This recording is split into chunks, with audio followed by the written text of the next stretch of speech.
is the Opie and Anthony channel, XM 105, Sirius 206.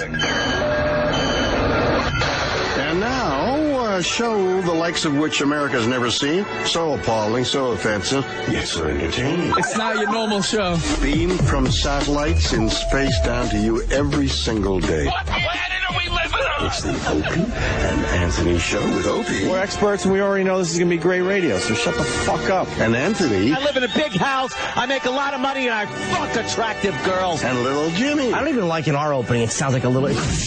You dang over there, don't listen to dang over there. Stop with that shit. And now, here they are. Why am I introducing these buffoons? I'm William Shatner, goddammit. But enough of this palaver. Let's get the show on the road.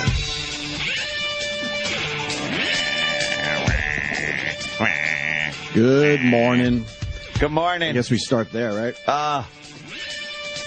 Hi, everybody. Fuck.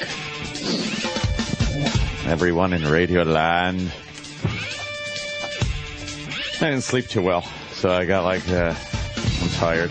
You look wide awake, though. That's how I just usually look. I'm always tired, so this is my wide awake look. But it's actually tired. This is a rough one, bro.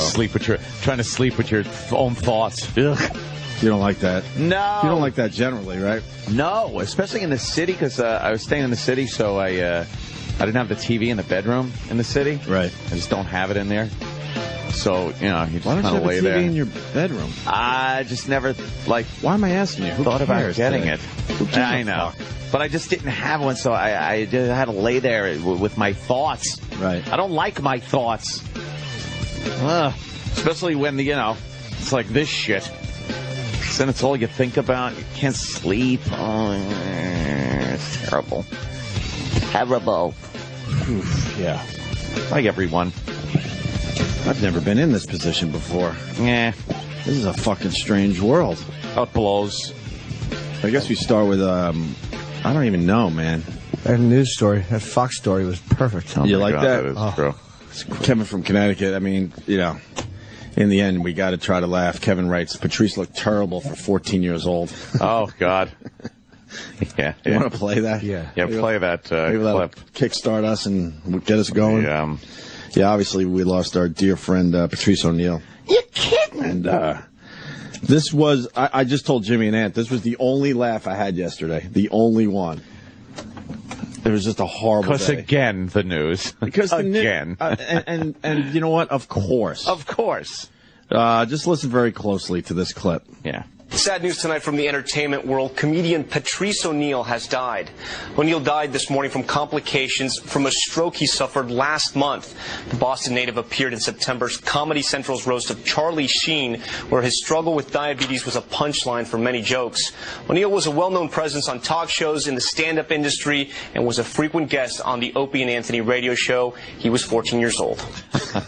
That's a hell of a career. 14. What were you doing at 14? Yeah. You didn't do all that at 14. No. I knew I liked him for a reason. Oh, Uncle Paul. Squeezed a career into 14 short years. I was a caddy at 14. I thought that was impressive. but Amazing. He's doing stand-up and roasts, and radio shows and 14. movies, and 14 years Oh, old. my God.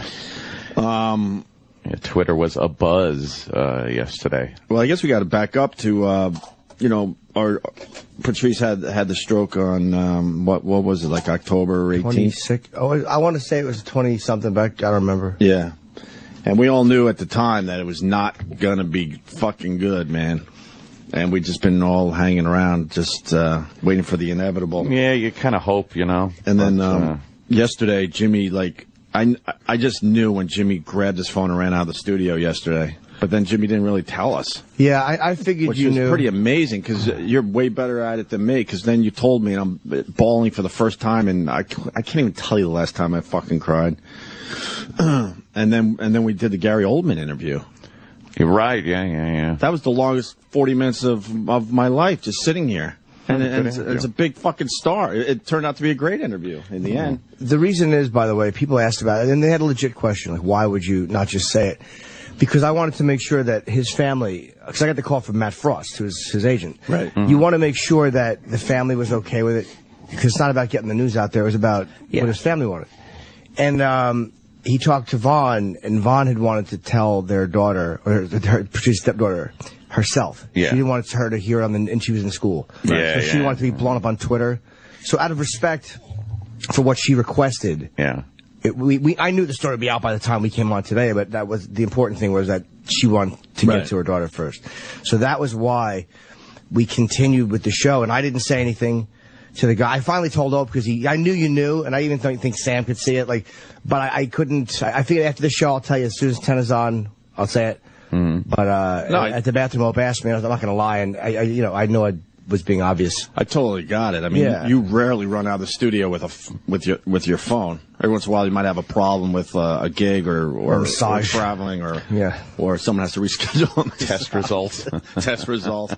But not like yesterday. I didn't want to. But that was why we got some questions about it, and it was a fair question. Like, how could you interview Gary Oldman after that? But that was. I was grateful he was in because it was it was almost a distraction, right? Oh yeah. I think if it was just me, you, and Ann at that point, no way. I would have wanted to end the show. Yeah, we probably would have abruptly got the fuck out of here. That would have been. But that was a distraction to have Gary in.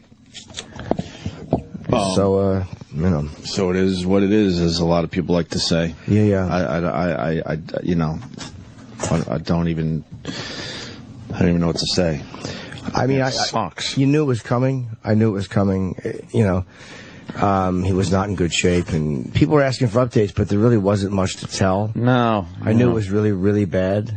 But again, when the family requests something, or you got to do what they, than what anybody wants. They want. So it was just a bad place for him to be, and I was. I didn't want my friend to die, but if the option was that, or to live in a bad way. Oh, I know. To move or whatever happened. The strokes are motherfuckers, man. When you have a stroke in the wrong place, it's terrible. Look at Dick Clark. Like, he had it in the right place, quote unquote, to live and function. But if you have it in the wrong place, you fucking. It's just bad. Especially someone like him. You don't want to, you definitely don't want him that fucked up. That giant fucking mind and loud voice to be. You can't have it. No. Have it. Just like that. You can't have it. It's to continue. It's worse. No, silence. I mean, you just can't be alive and have that. No. It's terrible. We only saw him once. We went to the hospital the day it happened. We got a call from Bob Kelly. Like we told you, we said we didn't know where the hospital was. We did. The reason we said that was because the family didn't want people, and this was legit. Right. They were afraid that people meaning well, would show up at the hospital, because what was happening is I know his blood pressure was going up and down, and they just didn't want people showing up at the hospital. They didn't want people showing up to make amends. Sometimes when someone's in a bad way or very, very sick, people show up to try to say you're sorry or I love you or whatever it is, and they just didn't want any of that, and the doctors didn't want it.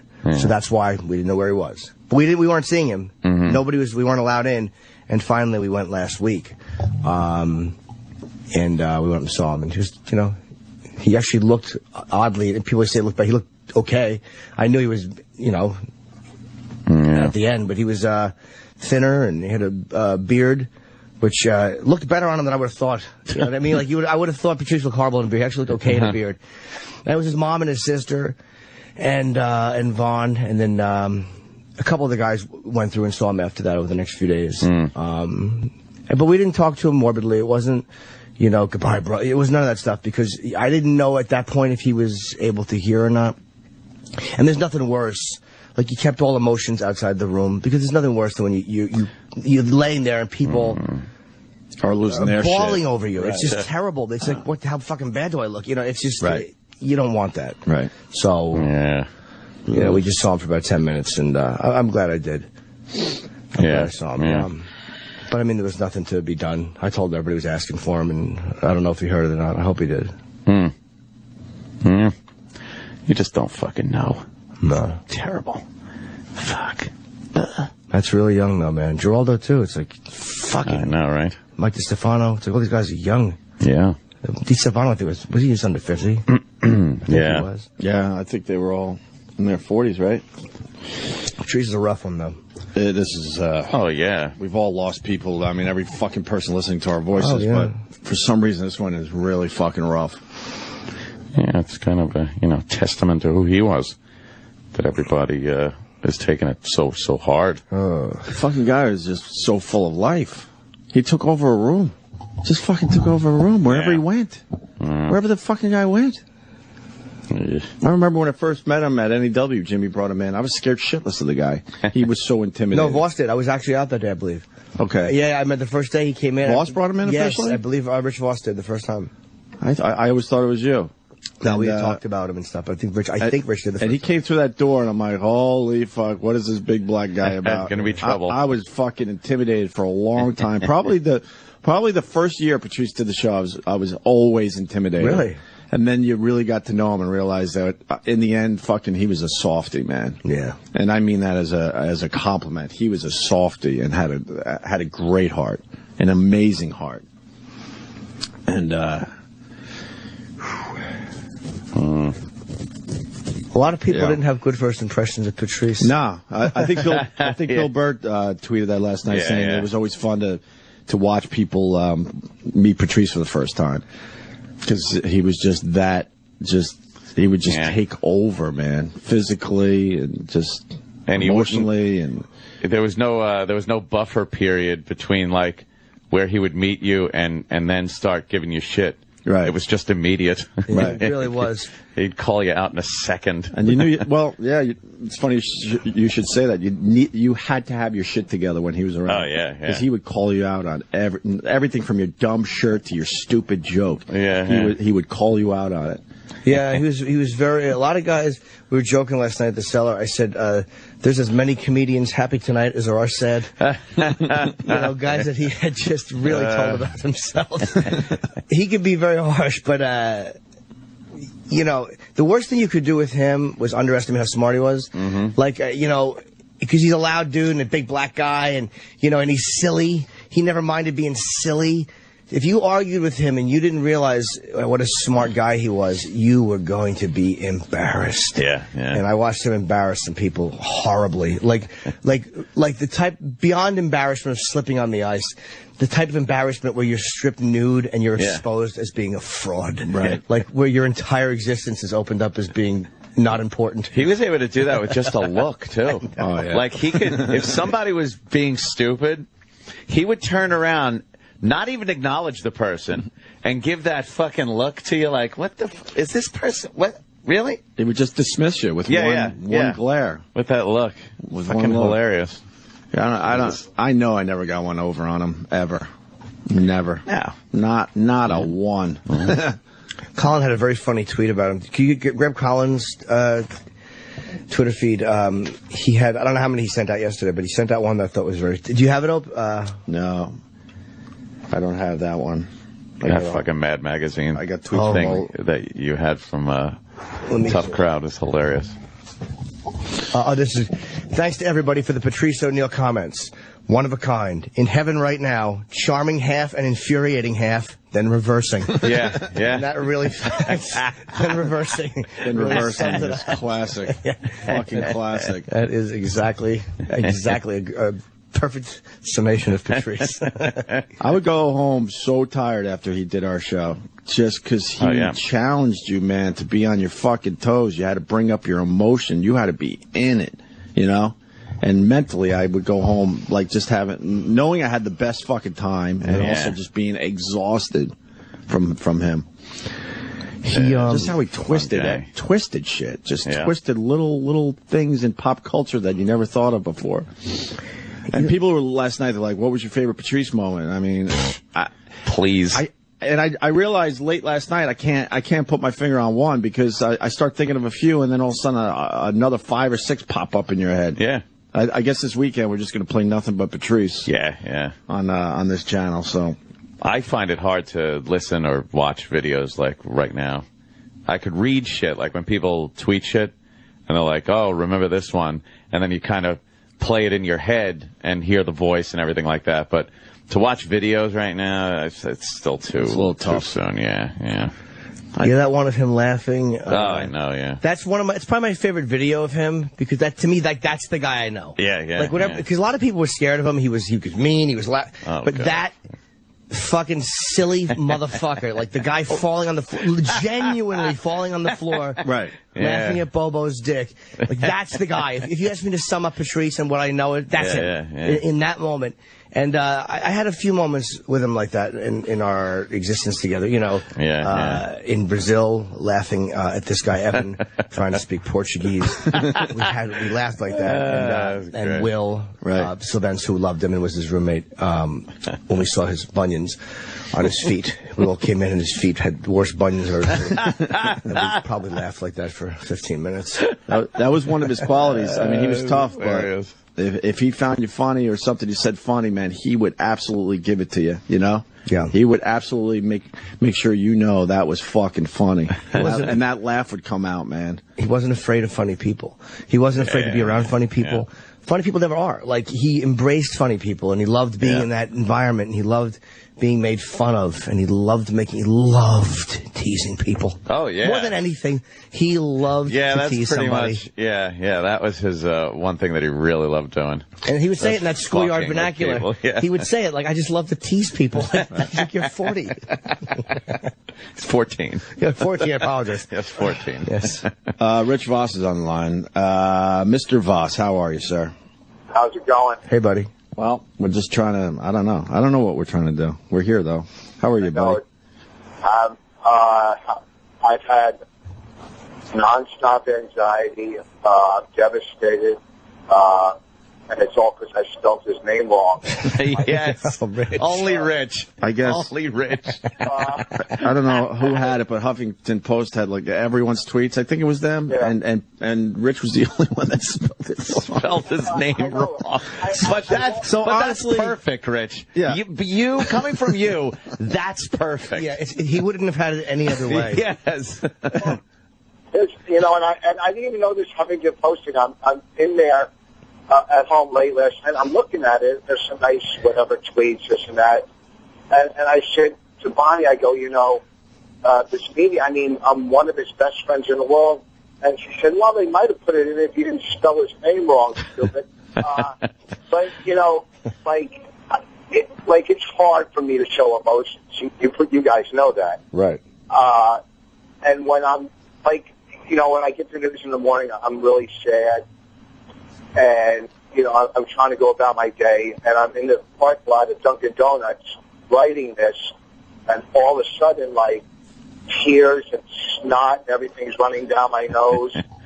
But then I'm thinking, well, maybe the Giants will bounce back next week.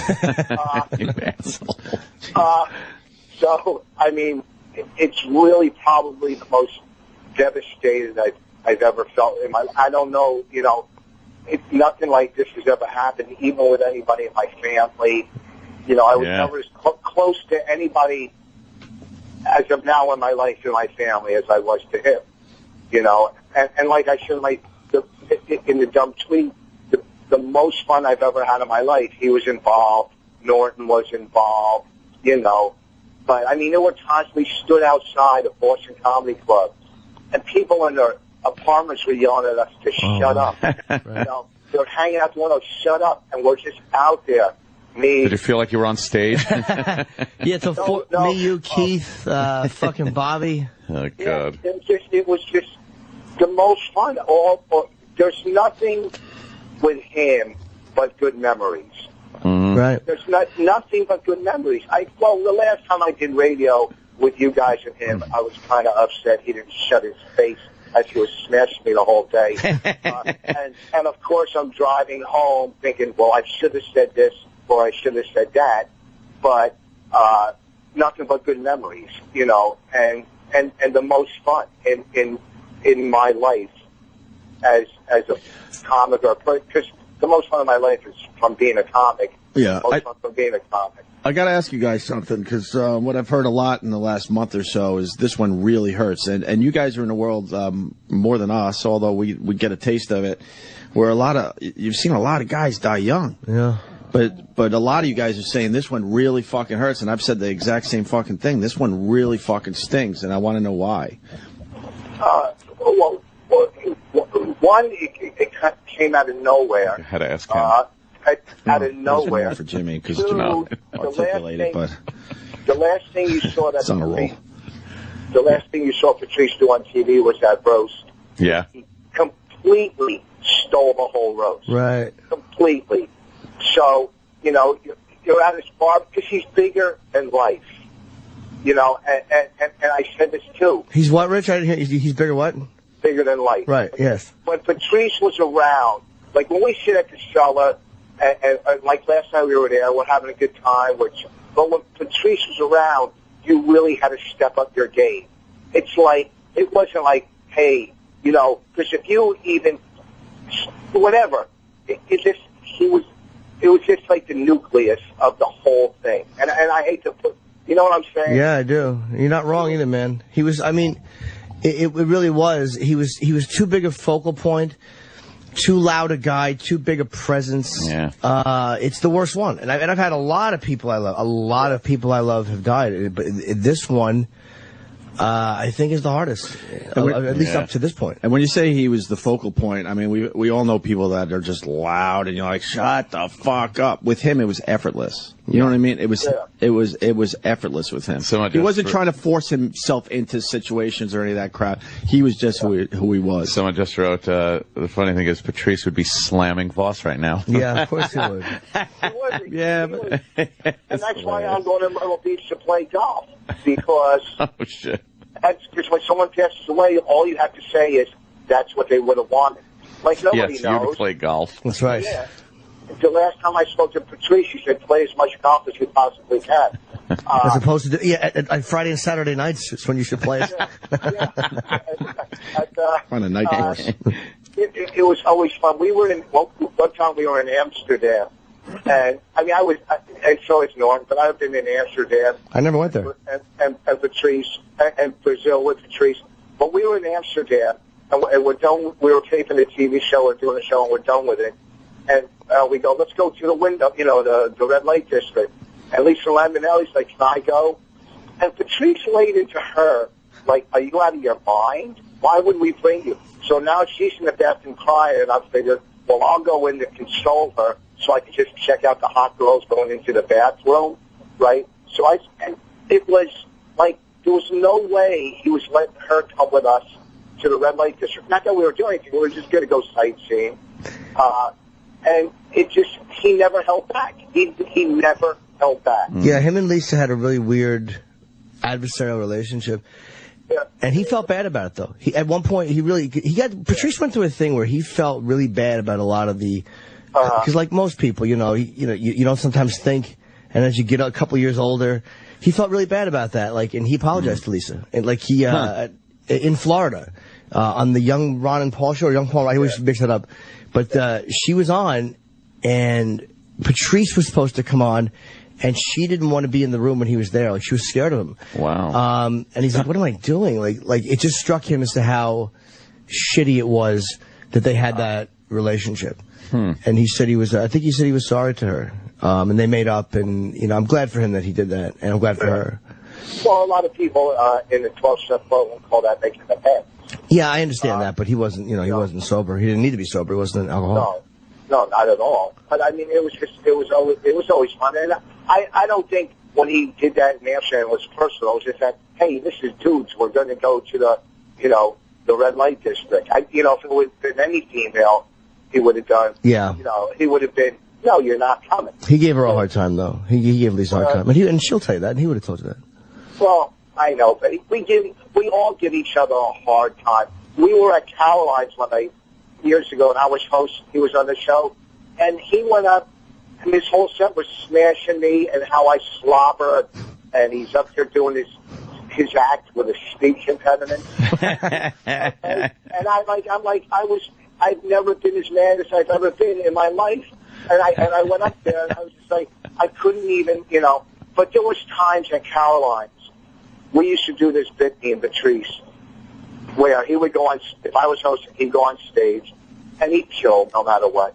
And then I'd go on after him, and I'd start, talking with somebody in the audience, and I would say something like, oh, look at the size of your eyes, one of my dumb bits. And in the back, you'd hear, Jesus, at the top of his lungs. Jesus, maybe he has that eye disease, right? And then I would say something to somebody else, and you'd hear, Jesus, right? And it was the most fun how we would go back and forth, and it was so unforced. He just made it seem like it was supposed to happen. I remember him sitting back by the where the comics, where the dressing room is at Caroline's, just right where you guys come out, and sitting back there and just trashing Rich as he was doing his act. Just sitting there going, "Shut up, shut up." Was he with us that horrible New Year's Eve? Yes. And we went to the worst restaurant of our lives. Yeah, you had a mouthful of like herring or some shit. Wait, was that with you guys that we met you and your ex-girlfriend years ago?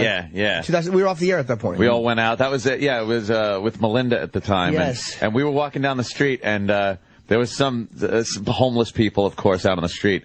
And we passed by, I guess, a couple of black homeless people. And then Melinda pulled out a $5 and gave it to one of the white homeless people, and Patrice just laid into her. So, look at you, you're a sweet little racist. And just started fucking pounding her. It was hilarious. Yeah, we ended up in some shitty diner on New Year's Eve. How depressing was that? That was terrible, that diner. That was awful. It was very, very bad food. I was so disappointed. I had my heart set on some good food. Yeah. You had a shitty diner. Yeah, New Year's Eve with the one host from the radio show you don't want to be with as much as the other one, but the other one, who knows what he's doing because he can't make a commitment. Yeah, he probably had a fever or something wrong with his finger, so he stayed in that night. So you were out with the other full-blown alcoholic. It didn't really matter what you were eating because he was going to throw it up later anyway. Shit, an asshole. One night. It's odd that you even bring up the fact with drinking and the fact that Patrice didn't drink, but the one time, the only time I saw him drink was at a party at my house. We were drinking Guinness, and he was like, "I want to try one of those." I was like, "Oh, fuck yeah," I gave him a Guinness, and I just remember he sat in that big leather chair. I have this big fucking leather chair. No one sits in it in my house. And he fucking kicked back in this thing and drank a Guinness, and it was just really a cool fucking thing to hang out and actually have a beer with Patrice. That was fun. I don't know if I ever saw him drink. I mean, maybe in Brazil. We did Brazil, I think, 3 times together. At least twice, I think 3. And he might have on one occasion had a few sips. I don't remember, but he was not a drinker. No, the funny thing was, he's such a big guy, and he had quite a little buzz on after one pint of Guinness. What a lightweight. Oh, I know. He just got that. His eyes were at half mast, and he got that big smile on his face, and everything was hilarious. And it was kind of cold watching him sit in that giant chair, drinking. We were in Amsterdam, and I'm with another comic from England. I've told this story before. From England, his name's John Seeley or whatever. English comic. John. So funny guy. So we're in the red light district, me and him. And for some reason, I wasn't going in that night. I just was hanging out with him. So this guy, John, goes into into a window, and he's doing whatever with the prostitute. And after he's smoking pot with her, and the prostitute says to him, "What do you do?" And this is, one prostitute out of a million. And John says, "I'm a comedian." And the prostitute goes, "Do you know Patrice?" Out of all the people. A prostitute. In a window in Amsterdam. You know Patrice? And John said, "Yeah." And then the prostitute said, "He made me cry in the bathroom." So, what are the odds? Just nothing but great stories. It's devastating. This is, like Norton says, he was bigger than life. No, I said that. So larger than life is an expression we've probably both embraced at one point. Sure. Yes. Between us, we're 90. Yeah, that's true. So, anyhow, I'm driving to the stupid airport. And when I get to the airport, I got to do a call into some radio show on Myrtle Beach, but not about this. So it's going to be, and it's going to be the guy and the girl, and they're going to be all happy. Oh, God. In the middle of it, I'll probably just start crying. And what's wrong? Well, besides the fact I'm talking to you two, that's what I'll tell them. Well, why not, just go with it. Tell them what's going on. Like, I have to do radio after this. I have to do a phoner to promote a gig. And so I can't pretend it's not happening. Yeah, yeah. Yeah. Fuck those little zoo crews, the morning shows. If they can't handle a real moment. Oh, yeah, boy. fuck them. They don't deserve to. They deserve what they get, which is nothing. Exactly. Well, that's what they get when I call in anyhow. A little self-deprecating humor. Yes, of course. It's like a number after the World Trade Centers when you guys were in there, and I called in and you started, for some reason, smash me, and they go, "Oh, we're back." Yeah. Was that how we got back into the jokes? Going after Voss? Probably. I always wondered what the first one was. Yeah, you got back into real jokes. As he said, after the World Trade Centers. Yeah, all of them. There's a lot of them down there. Yeah. The jokes and the riddles and then the wacky games. That's when it all started up again. Did we have wacky games back then? Oh, we always have wacky games, don't we? All right, I'll give him that one. Yeah, wacky games. All right, Rich. All right, well, listen, everybody hanging there. Well, that's it. Riddles. People got riddles? Yeah, I guess we got riddles, we did too. A riddle. We did a riddle segment, Rich? Riddle me this, Batman. Oh, please, whatever you did. Riddles. Riddles. Horns in your hat. Hold you. Riddles. Riddles. What else do you call them? Riddles. When was the last time riddles meant anything to anyone? They're on Dixie cups. Right, yeah. I'll talk to you guys later. Bye. All right, Rich. Thank you, brother. Rich Voss, everyone. Rich Voss, yes. I guess a lot of people coming in to say a few words, huh? Oh, yeah? Yeah, I think Florentine wants to come in. Patrice loved Jim. I saw Amy last night. I'm not sure who else is coming. I mean, the Bobby, tweets were really... Bob Kelly. The tweets were really nice. A lot of people tweeting. A lot of people I wouldn't have expected, like some heavy hitters. It just goes to show, how fucking great he was. Well, at least they, in the entertainment, E! Online, at least they've got all of his friends when they're quoting tweets. Oh. But I'm not really mad at it. It's funny. It is just... Oh, really? It just shows you what dummies...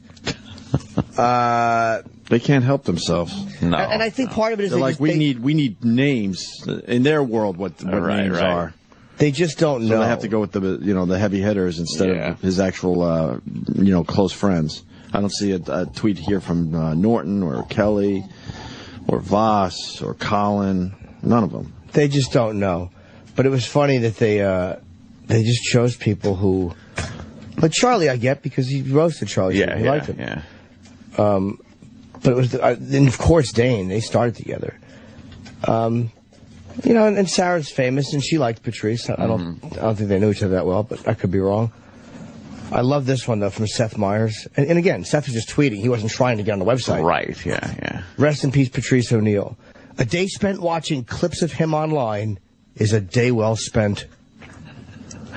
Spoken like a guy who spent a lot of time with him. But again, I'm not faulting... Right. I'm not faulting... Seth, because he's just writing a nice thing about a guy he probably didn't know that well or know. Yeah, it's once again just lazy reporting, which we talk about all the time on this show. You could have got some pretty damn emotional tweets about Patrice yesterday. But they decided to go with Seth because I guess he's a big fucking star. What dummies. Gives a fuck he's a big fucking star. There were some emotions going around yesterday. That one made me laugh, though. That one made me laugh because Patrice just would have said, just admit you didn't know me. Yeah, right. Just say it. Right. You didn't care. You didn't know me. You didn't give a fuck. Right, exactly. That's the weird, twisting, ironic thing of this whole thing is I would love to hear Patrice's take on his death. And the way people are reacting to it, because it would just be stuff like that. Like, you don't know what the fuck that's what it would be. I think if you were able to get through his outer shell, and this is going to sound so hokey, but he would absolutely appreciate this. He would appreciate it, sure. Oh, yeah, he'd appreciate it, but he would fucking make fun of quite a few things. He was on guard most of the time, but you were able to get in there. He would call out the fraudulent parts of it. Oh, absolutely. He would appreciate people who love him. He always appreciated people who loved him. Yeah. I mean, he really did. But the things like that, and I'm not saying Seth's being funny. He just wrote a nice thing about a guy. Right. It's a nice thing to write if you didn't know somebody. Just saying he was funny. Oh no, I blame the lazy reporter. The lazy reporter, because they could have picked through the tweets and made it and found out who knew him as a person right. and who knew him as a right. and just a performer. You don't always need just the big name. Yeah, it's just silly. Obviously, from that tweet, he didn't know him as a person. He knew him as a comic. And as a reporter, you should know that and go, well, all right, that was kind of nice, but this guy obviously has no idea who he really was as a human being. So a day spent watching is a day well spent. Day well spent. Why don't we spending days spending? Yes, that's a day that was spent well. Why don't we play something from Patrice? You got something relatively short, Eric, as we go to break? Yeah, I mean, we could go as long as 10, 15 minutes if you got something. All right, yeah, everything. I cut up Patrice's Elephant in the Room special, and we've got a bunch of cuts here. I'd like to focus. Shouldn't play all of it because. I'd like to focus on stuff you did on our show. Yeah.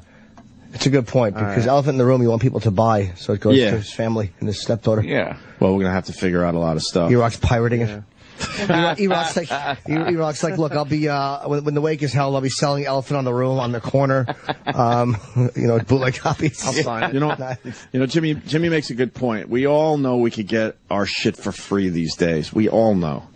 But, this is going for a great cause. Elephant in the Room. Fucking download it. It's going to go to, Patrice's family. Isn't it ironic that E-Rock's trying to find Elephant in the Room? Yeah, I know. It just keeps looking at mirrors going, oh, wrong.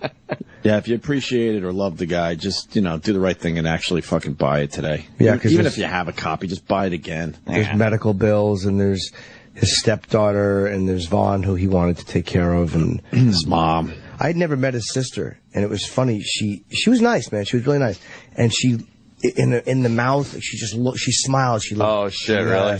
Like really Patrice. It was chilling. Oh wow! I saw her in the hospital, and I just couldn't believe the mouth. Like you forget how specific somebody's mouth is when they speak and they smile, and just he was like, it's Patrice. Wow! It's very odd to see that in a living person. When someone's really sick.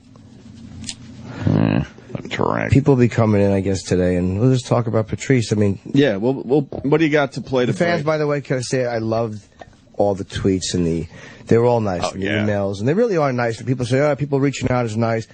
It is. Even though you're hearing from strangers, they know you're grieving, and people were very genuine. Yeah, I only had to block like 3 people, I think. Yeah, I blocked 1. Total. I had 1 block. I mean, people fucking they just get it and understand when it's something close to home. You don't fuck with it. Tomorrow, someone, whatever. But you know what I mean? When it's close to you, you just don't fuck with it. That's always been the rule in this world. Yeah, people have been cool and they're crying their eyes out there. I can't tell you how many tweets I read from people just fucking bawling. Yeah. All day yesterday. Yeah, people were very upset. What do you got, E-Rock? All right, I got a short version of Patrice doing It's Raining Stuff. Oh, is it just a song, or is it the whole... No, the whole thing was too long, but this gets right to the heart of it, so... You want to do that? Yeah. All right, and just for the people that are wondering, all weekend long here on the channel, and we're not promoting it we're just letting you know. People hear it. Yeah, letting you know that all weekend long, it's going to be nothing but Patrice on this channel. And E-Rock will be playing his CD in its entirety, so you can just record it. Right. And F the family over. Way to go, E-Rock. I tried. All right, here's Patrice O'Neal. And just to be tortured like that and just want to express himself with woman song. Yeah. I got to say. Yeah, singing the woman songs. And it's like, guys, it's like how real guys change the lyrics to like men, it's raining stuff. Yeah, hallelujah, it's raining things. And it's all wetter here. It's wet out here. Rough and tough is wet outside. Holy shit. This motherfucker was like, Queen of the night, I got the stuff that you want. My pussy's wet as a... Holy shit. It's raining stuff. Thank you, Nathaniel. Oh, nobody. God damn. We changed the lyrics, but you know. I think we got a hit on our hands. It's raining stuff. The Opie and Anthony Show on Sirius XM. SiriusXM Sound of Change Project and Why Hunger remind you that 49 million Americans are hungry. Help by going to SiriusXM.com/Hungerthon to make a donation and receive a commemorative John Lennon item. Plus, bid on auction items like VIP experiences at Graceland, the Daytona 500, or with Tony Hawk, guest DJ on Seriously Sinatra, E Street Radio. Pussy. Don't be such a pussy. Go get some side. Patrice, you gotta tell your story. Oh, shit. You want me to... Dude, that is a funny fucking story, man. That is a really funny fucking story. Listen to what happened to Patrice since the last time we saw him. Yeah, it was like Christmas time. I had driven home, went to go to Boston for a second. So I'm driving back through Connecticut. You drive and you get that scared tired, like that tired that you go, oh my God, I'm getting ready to die. Tired. Like you don't have any more confidence in yourself that you can keep yourself awake. You're like, oh damn, it's cold, so all the windows are down. Yeah. Fucking Young Jeezy. Yeah, I'm up, motherfuckers. Blasting, punching your leg. And just that type of tired where I went to sleep a couple of times. So I said, I got to find I was getting ready to pull over to the side. Do you start having the logic in your head where you're like, I could close my eyes for 5 seconds? Man, not when you're driving. No. You've never done that? No, I've sat there. Oh, I've done that. Petrified, just like Patrice is talking. I think I could give it just 2 seconds. No. I sit there with your eyes open going, motherfucker, you gotta stay awake. You never negotiated with yourself? No, I have, but it's said, I think I could do a couple seconds here? No. Because you're so tired that your logic is starting to go? No, my logic goes in a different way, where you drive and your eyes are open, you're watching the road and you're going, motherfucker, stay awake, stay awake, stay awake, stay awake. Stay awake. All right. Stay awake. And then, like, trees, road, sky. Yeah. And you're just out, and then, what the fuck? I was just telling you to stay awake, asshole. At first you're driving, and your hand is at the bottom, where your hand is pointed up, and you're controlling the bottom of it. Then when you get those scares, you put your left hand out the window, hang out the window, drive with your hand on the top. Okay, I'm up now. No, I'm that kind of horrified tired, so I gotta stop. I do the Harvey Keitel fucking Reservoir Dogs chant to myself. You gotta stay awake. Come on. I smack myself in the face. Stay awake. Stay awake. You're gonna fucking stay awake. I don't know how, the truck drivers, they must know tricks to... Yeah, they know tricks, all right. It comes in a bottle. Or it comes in fucking a piece of tinfoil or wherever the fuck. Oh, shit. It's called crystal methadrine. See, I'm corny. I really am a corny motherfucker. Because I'm thinking, boy, those guys, man, how do they do it? Cocaine! Coke, crystal meth, whatever keeps you fucking going. Whatever gets the load there on time. Oh, my God. Keeps you from wrapping up a family of 5. I'm sitting there thinking they must have, they channel Yum Curry, the magical truck god that gives them energy and strength. Truck god. Truck god. The truck god. Yeah, there's a truck god. You snort it through a straw, you smoke it, whatever. Oh my God! So I'm driving and shit, and I go. I see a McDonald's in the distant, oh shit, McDonald's fucking rest stop. Yeah. So I just do 95 till I get there. Pull in there, park. I go. Thank God. I lean my seat back. Now, I drive. What time was this about? About 3 in the morning. Oh, I always leave at way to night. go, Mr. Jordan. Wow. Way to go, Mr. Jordan. I just always leave late. I just always go there and come back, leave at 12. Yeah. No traffic. I kind of like the no traffic angle. Yeah, no traffic. Go down to Merritt or 95 from time to time. Yeah. So I park. I'm parked there. I put my seat back. Now I drive a Suburban, and it's niggered up big time. I got 22s just so don't fuck because I drive in New York. I would get 24s. Yeah. But the potholes fuck your shit up. So I got tent that's as black as anything, and the whole 9. So I put my seat back. Whew, thanking God. put my my skylight up. I look in the sky and shit, just fall asleep. I lean back. You're probably out in like 2 seconds. About 2 seconds, Yeah. but for some reason, you know, after about good 5 minutes of sleeping, I just my eyes open. Nothing woke me up. Just my eyes open. Right? Not a sound, nothing. I go like Just this. open your eyes. Oh boy! I look to the left, then I look to my right, out my passenger side. There's a guy looking in my window. Clean cut white guy, Abercrombie and Fitch.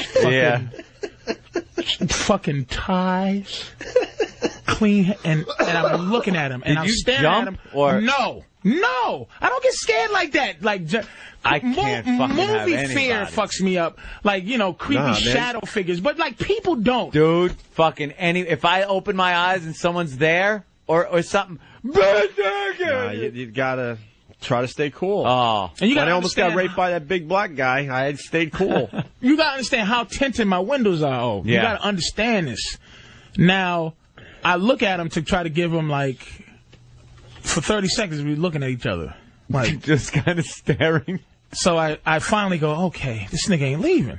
I turn my key backwards, crack my window about an inch. I go, what's up, man? He goes, it's cold out here.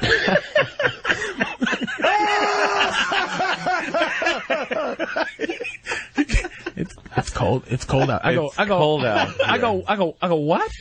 He goes, it's cold out here. And he tries my handle on my door. He pulls my door handle. Holy shit! It's cold out here. Pulls my door. I said, well, go inside. I go, well, go inside. It's coffee in there. Now, I'm sitting there not thinking anything except for this is some crazy motherfucker man. who needs warmth. And I'm going, well, you know, I'm sorry, dude, but, you know, you're not going to warm up in my fucking car, you know? He thought you were a gangster fan. And so he walks away. I'm looking at him.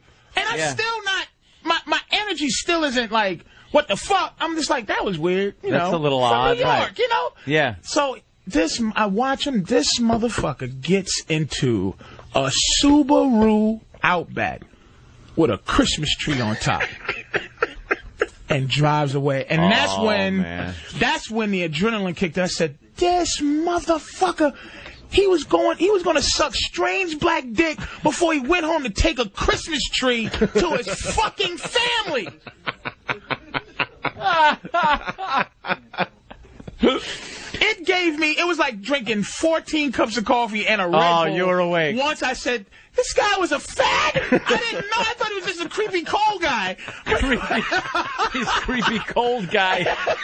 A little cold. I felt so bad for women that this guy, it was almost like I let something evil escape. Like I wanted to follow him and just go warn to his everybody, lair and go, this guy is ma'am. Your husband is trying to suck strange gangster cock, and it was just like Gangsta Fag's song. It was a well dressed fucking businessman type sucking dick at a Connecticut restaurant. White dude. Wow. It was it's cold out here. What? It's cold out here. That's something that you say. And pulls my handle like you on my felt door. like you let something evil escape it like felt that. like I let him, like I should have, like for the duty of the world, like just chase this guy. Does you think the family he's bringing that fucking Christmas tree home has any clue that their husband is sucking rest stop dick and has a rest stop code? Like I'm going, if I was a fag, is that the code? It's cold out here. Oh. The pigeons fly in January. Hop on in, faggot. Hop on it. Click, the door unlocks. Click, click. You think he drove away with Christmas music in his car? And then he gets in and rubs his hand like, it really was cold out there. That was the fag code, but it's chilly. I'm just cold. Thanks for helping a brother out. That's what got me was the Subaru Outback, and I just covered my With the mouth Christmas tree. like I let evil go. I let it go. I should have followed him. Dude. Honey, I'm home with the tree. With the Get the fucking kids. tree, and with the dude. I shouldn't even care about shit like that. You know what I'm saying? It's just it seems so evil. Man. Yeah. So fucking evil. Wow. Dude. Oh. It's cold out here. It's cold out here. Well, anyone asked that? Way to read the signs, though, you dummy. I'm a fag. You told him to go into the McDonald's. That wouldn't be your first thought if you were really get cold. my dick sucked in McDonald's? Wait a minute, yes, but John, listen. Thank you, Patrice. I was really stupid. I wasn't sure if I should go into this really warm building in your car, and now that you're telling me, of course I should go in the building. I deserve the pounding you're about to give me, but it's like none of my reaction was you fucking faggot. It was, it's cold out here. Huh? Oh, and my mind was trying to think of a way, and this is what I was thinking. Not get out of here, fag. It was, hey, I can't let you warm up in my car. Yeah. I mean, God bless you, you're cold, and it's a cold day, but go inside. I'm surprised you didn't tell the guy. Spirit. What, did they lose their heat in there? What? You need some money for coffee? Yeah, you dummy. Wow. Let's go to Paul the trucker. Hey, Paul, what's up? It's what? Hold on, Paul. Sorry. Yeah, fuck the McDonald's or anything. He had his own car. No, I didn't see warm him. in his car. No, holy shit, even better, Patrice. Yeah. I didn't. Wait, I woke up to so see you him. didn't know he had the car until later. I didn't even see this motherfucker. I woke up to see him at my passenger side with his face in my shit. But that even confirms it more because let's say he was a fucking drunk and he got thrown out of McDonald's, and that's why he was cold. Like, you could even rationalize that until he gets in his own car that fucking, has heat. Someone's making a great point here. Brian in Rhode Island. Go ahead. Brian, go ahead. Hey, didn't Patrice say that it was like 3 in the morning? What the hell's this guy doing out getting a Christmas tree at 3 in the morning? Dude. This is the whole... It might have been his prop. The whole evil was going through my head like, honey, I'm on the way. I worked late. I'm on the way home from blah, blah, blah. Dude, he had a family because he had a Subaru Outback and a Christmas tree on top. No, it's like it was so... After that is when it kicked in. The creepiness of it kicked in then. And I thought of it. What the fuck are you doing out here with a Christmas tree at 3? You just coming in. Well, hey, it's 4, honey. You know, I picked up a Christmas tree from the all-night Christmas tree place. Yeah. Up on Connecticut Boulevard. And this dude, it's cold out here. He was on some kind of fucking little business thing where he tells the wife, I'm going to be working late. He's just perusing black men porno sites, getting himself all worked up, has the Christmas tree, 3 in the morning, he figures he better get home, and then he sees the rest stop. Here we go. And you're just a prize right there. I was the grand prize. Merry fucking Christmas. You might as well have put a bow around your fucking... a mistletoe on your belt buckle. Ho, ho, ho, ho. Here's a black gentleman for you. It's coming early, baby. Ho, ho, ho, ho. Oh, shit. And what do you want, successful white man?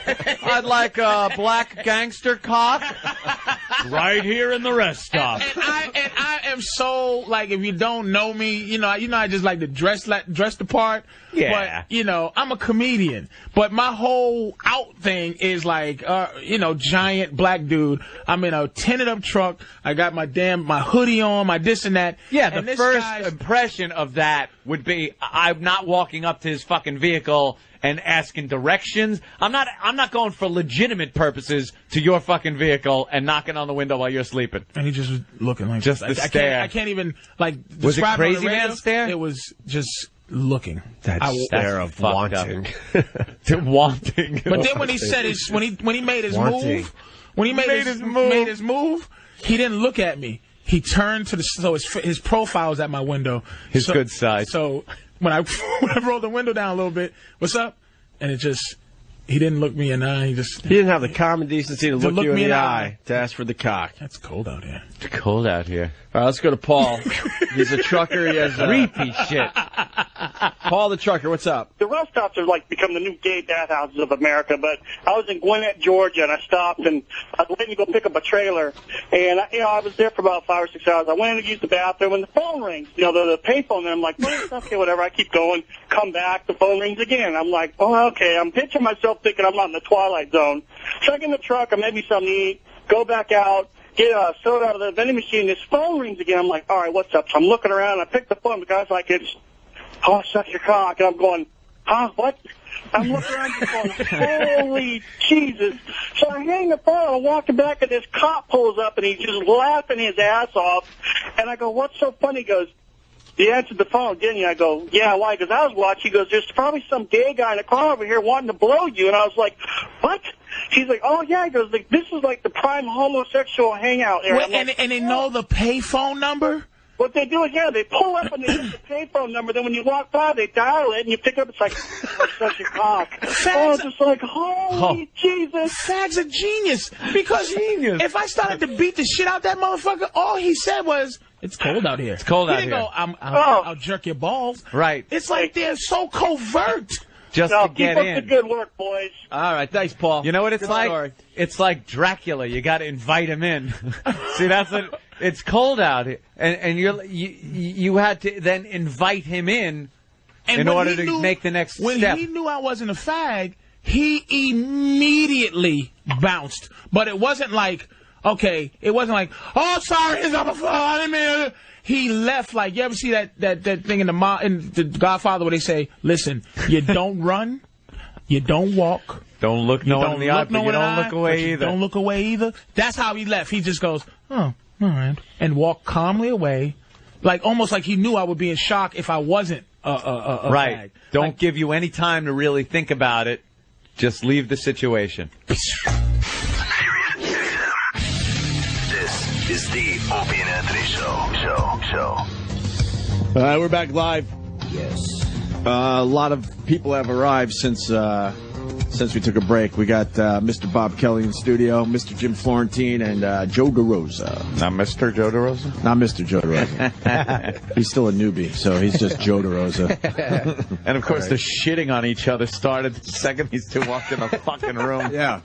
Just fucking shitting on each other. And we got to go to the hotline right away because Joe Rogan is calling from L.A. Hey, Joe. Hey, what's up, boys? Hey, buddy. What up, Joe? What's going on? How you doing, man? It's just a weird day for everyone. Hanging. Yeah. It's fucked up. Yeah. Yeah. Someone said you played a nice clip and said some stuff on your podcast yesterday too. Yeah, we played that one. There's one clip that really, for me, defines Patrice. It's when you guys got in trouble for that. Of course, you remember the crazy guy who said all the shit about Condoleezza Rice. Yeah, Homeless Charlie, who we fucking loved. Patrice got on that Fox show with that really humorless lady. Yeah, from Now. And just annihilated her, made her look ridiculous, made the whole thing look preposterous, and defined it in the best way that I heard anybody define all this PC bullshit about going after comedians and radio DJs for trying to be funny. You know, and that it all comes from the same place. That funny all comes from the same place. It was brilliant. The way he said it, the way he put it was brilliant. The way he handled that dumb cunt was brilliant. The whole thing was brilliant. It was just perfect. It was perfect Patrice. He killed her with intelligence besides the comedy. That's what was so brilliant about it. When she called him a fool, he won. Yeah. You know, he goes, oh, name calling. Yeah. He's like, oh, I'm offended. It was so perfect, you know. He killed her with intelligence and charm, and just by being a comic and saying, I'm here speaking for funny, you know. And then when she was like, she tried to like go over his act and paraphrase his act, and he's like, no, that's not what I said. And then he goes and does the whole angry pirate thing. Yeah. Oh shit, that was hilarious. I said you ejaculate her eye and then you kick her in the shin. And she walks around like an angry pirate. And then people were laughing on the crew, and he's like, how are you laughing? Right. This woman is outraged. Yeah. Oh god damn, that was fucking funny. That's a great way to deal with somebody. Like that's how you deal with a dummy like that from Now. Yeah. Is you don't cower to them or bow to them. If you're belligerent about it, they really have no recourse, and that's what he did, and he destroyed her. Yeah, it was vintage Patrice. And that guy liked him. That John Gibbs really liked Patrice. He would have him. I think Fox got mad at that, but John Gibbs really loved Patrice. Well, John Gibbs had to do an apology for Patrice's performance. Did he really? Yeah, he didn't want to. You could just tell, you know, he was in a bad spot. And then, unfortunately, you know, Patrice is sticking up for us and comedians in general, and like you said, Joe, funny. And it turned out that Fox never used him again. But that was Patrice. He didn't give a fuck. He didn't care. What he did was better than Fox using him 100 times. Right. Him towing their company line. Right. One of my favorite parts is when Patrice was like, I speak for funny. He goes, you speak for people that stand in front of that thing and go, oh, today, blah, blah, blah, blah. Find that guy's life. Yeah. Life is 40 hours a week he gets in front of a fucking camera and does that. And Patrice just made him look preposterous. Right. You know. Oh, man. He spoke for funny. He fucking said it, and that was true. He spoke for funny. She had no idea what she was in for because she probably man, and I was saying earlier in the show, the worst thing you could do with Patrice is not realize what a bright guy he was, because he was really a brilliant guy. And she didn't understand that he was a smarter person than she was, and he was going to run circles around her mentally. Like, yeah, he's a big, loud guy, but he was going to outthink her, and he really made an absolute asshole out of her, which was fantastic. Her whole premise was that she was speaking for America, you know, and we are tired. He's like, who? Yeah. Name names. Name one name. Are you speaking for America? Are you speaking for America? Right. And he could speaking for me. He dismissed her, and if anybody knows the face, the Patrice scrunch, the face, the dismissive face scrunch. You never wanted to be on the receiving end of the dismissive face scrunch. It would have been a great silent film actor. Followed by some faces. But they're always followed by the Patrice finger. Yeah, go away. Go away. He's done with you. Dismissed. Plowing forward with her pre-rehearsed bullshit. It was beautiful. I liked your tweet yesterday, Joe, that Patrice was a thinker, man.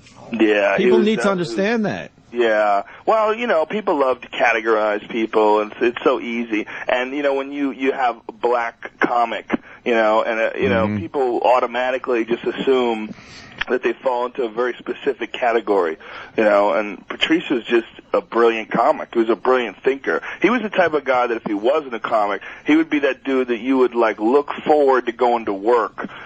Because if you were working with that guy, because you know he was going to say some funny shit all day while you worked together. Yeah. One thing that was really great was the fact that he could take a very complicated subject, and I'd be sitting here all geared up for a very in-depth, complicated, let's dissect this subject thing, and he would sum it up in one sentence. Yeah. And make you think, fuck, that is it. Yeah. Perfect. Yeah. It's like when he was talking about the DC sniper on Tough Crowd, remember that? I don't remember. He summed it up to a nigger in a Buick. Just fucking hilarious. And he pointed out that they beeped the word Buick and kept the word nigger. He goes, they beeped Buick. That's hilarious. He would have these theories, and he would really great at like penning you into a corner and making his, no matter how wrong he was, I'm telling you, white women don't understand cooking. And then he would just, for 15 minutes, convince you, God damn it, he's right, white women stink in the kitchen. He almost got me and my wife to do a threesome with him.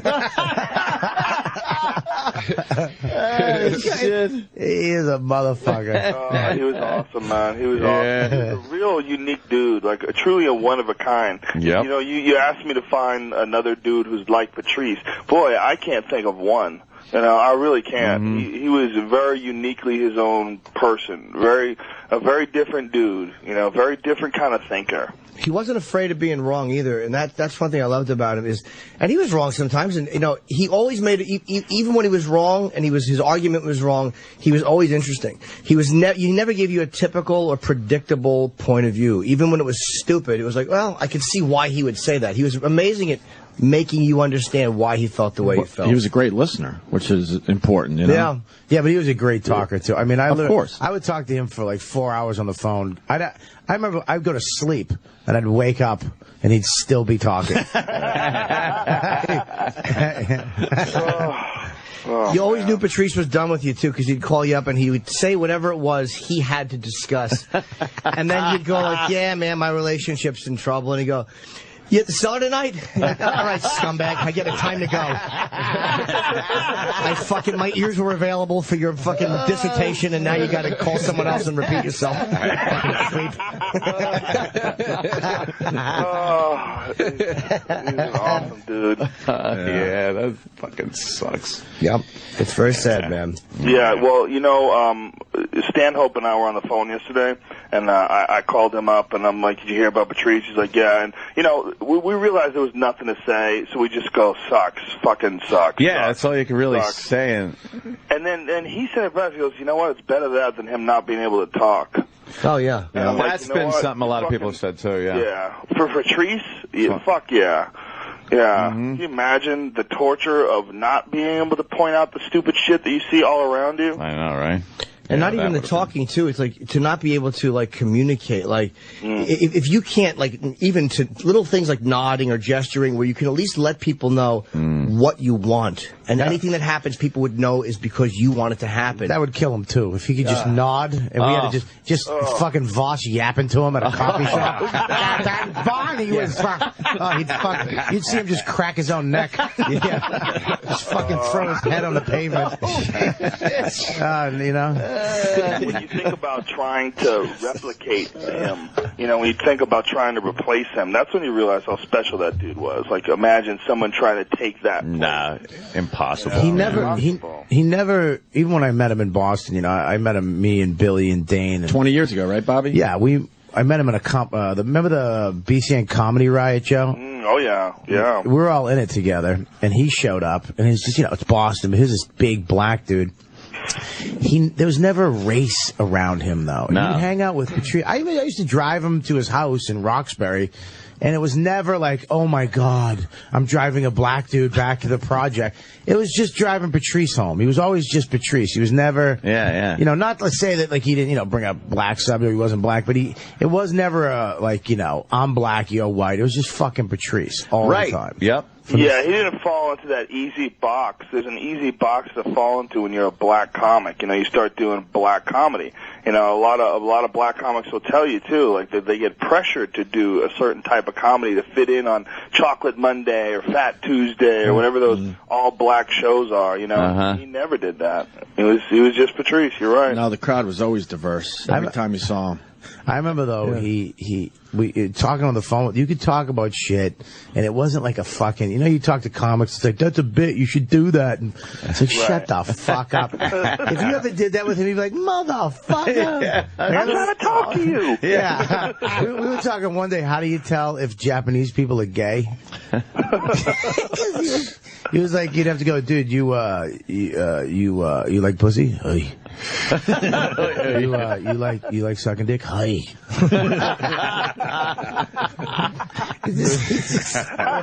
Totally figured that. You could talk to him about bullshit for hours. Nothing. The dumbest thing hours. you could discuss for hours. Hours. Right? I remember he had so many phases too.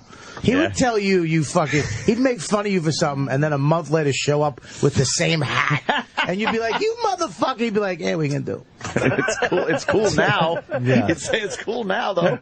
He bought my watch. This motherfucker called me on the, you know, my big Breitling that I've had. It was the first thing I bought when I got any money at all. And everybody, he gave me shit. Dude, what do you need such a fucking big watch for? I like it, whatever. He called me up with it. What kind of watch you got? Like, it's a Breitling Super Avenger. It's all, you know, the white face. It's great. And then he showed up the next time. He had the exact same watch. And it's not a Timex. It's it's like $3,000. Gotta go out of your way. And then he told me not to wear his watch. He's like, stop wearing my watch in public, man. And people believed it was his watch. His phases were true. Like, he went through the fucking football jersey phase. Right. I watched the old Tough Crowd clips.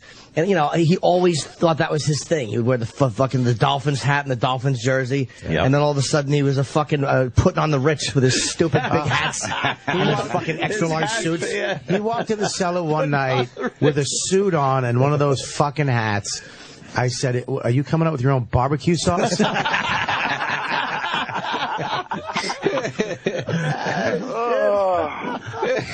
He never really caught a full pounding, though. I've gotten full pounding. Yes. I've gotten to the point where I've thrown clothes out. Like, I went home and talked to my wife, and she was like, it's all right. Maybe you should find new friends. You know? His laugh would diffuse all that. When you're trying to get at him, and then he would just kill the whole mood with one big over-the-top laugh. You're like, fuck. And he was so loud. Right. Yeah, I remember the first time I met him. I I'm at the Comedy Cellar, and I do a set, and I guess he's following me, so he's in the hallway, and I walk out, and he's just shaking his head. He's like, "You drove in for Jersey for that?" And he pulls a 20 out. He goes, "Here's some toll money. I feel bad for you." And the first time, I'm like, "What a fucking dick!" And then he just starts to laugh. "Come here, man." I'm like, "Fuck you." He's like, "Oh, come here." And he just started laughing. He's like, "Man, that was fucking awful. That was fucking awful." Never forget that. He was definitely able to tread that line between being just a complete scumbag and being unbelievably charming. He was. Somehow he was charming after that. I how talked the to him. fuck is that possible? The first time I met him was at the Cellar. I was like a year into comedy, and I was bright-eyed and bushy-tailed in New York. And I walked knock that right out of you. Yeah, I walked in. I had really curly, froey hair and a big bushy beard. And him and Keith were talking, and I kind of knew Keith. And I wanted to chime in with my stupid whatever. And I go, "You know what I think?" And he just looks at me with the scrunchy face that you were talking about, Jim. And he goes, "Shut the fuck up, you halfway through a werewolf transformation."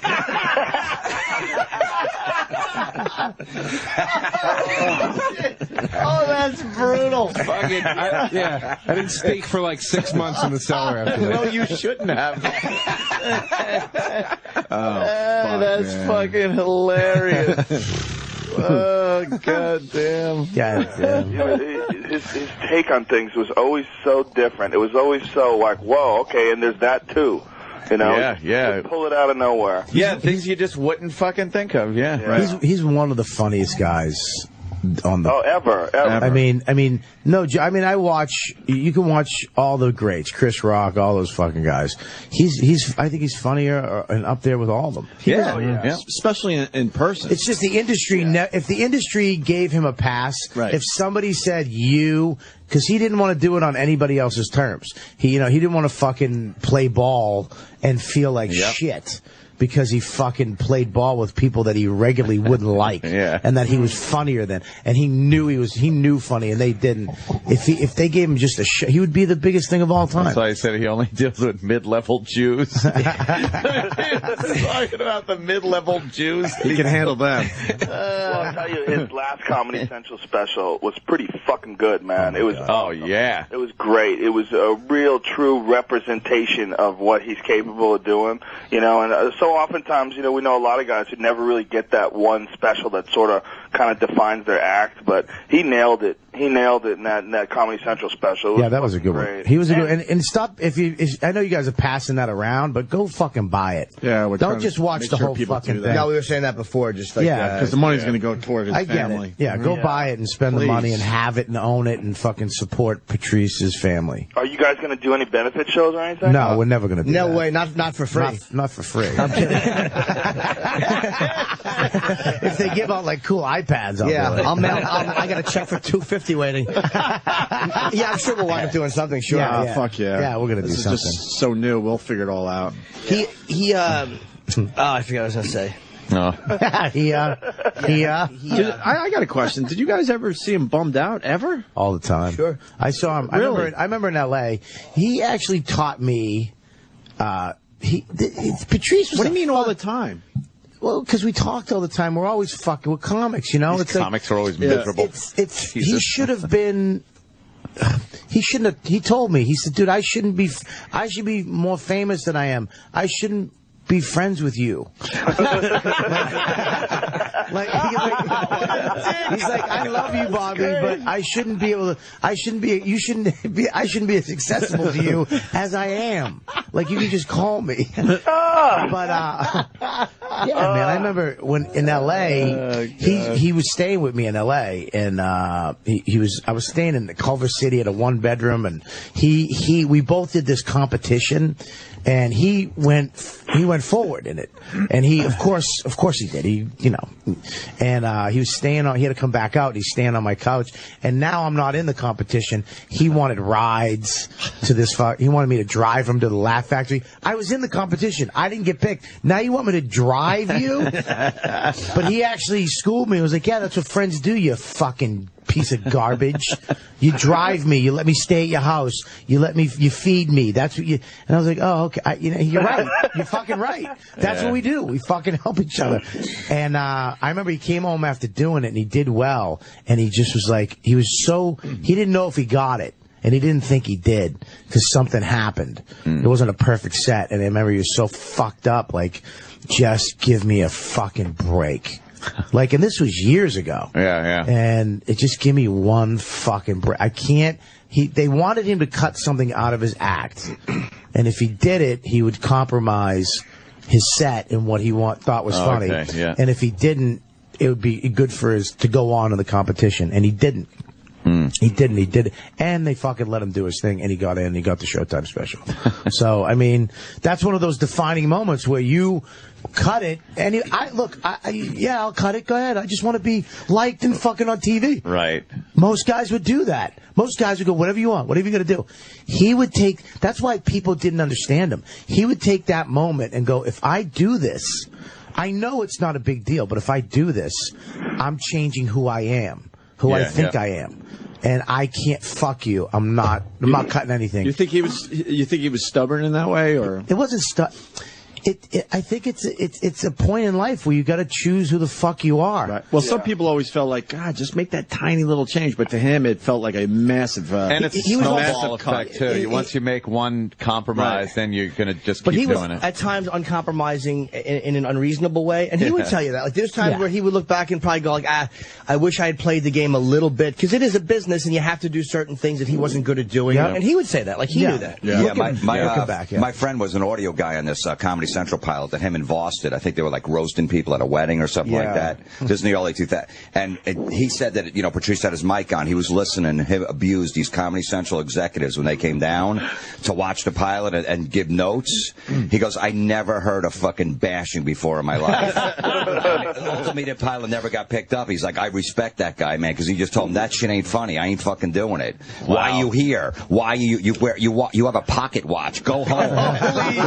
Jesus Christ. Yeah, some big guys there too, and the pilot never got picked up. It's like, I respect that motherfucker. It's like web junks. I mean, that's the Tosh 2.0 that he's getting millions of dollars for. Right. That's what it is. Yep. And he was like, that he got into a problem with them, and he was like, no, fuck you. And I would have fucking, whatever you want, sir. Everybody in this room would have fucking bent over and took it in the ass. Most people we know certainly would have made changes, but that wasn't Patrice. No. He had such a like a firm understanding too with the realities of that, which he would always say, like, look, man, if you want to walk that righteous road, you got to take the lumps. Like, you got to be ready to lose money.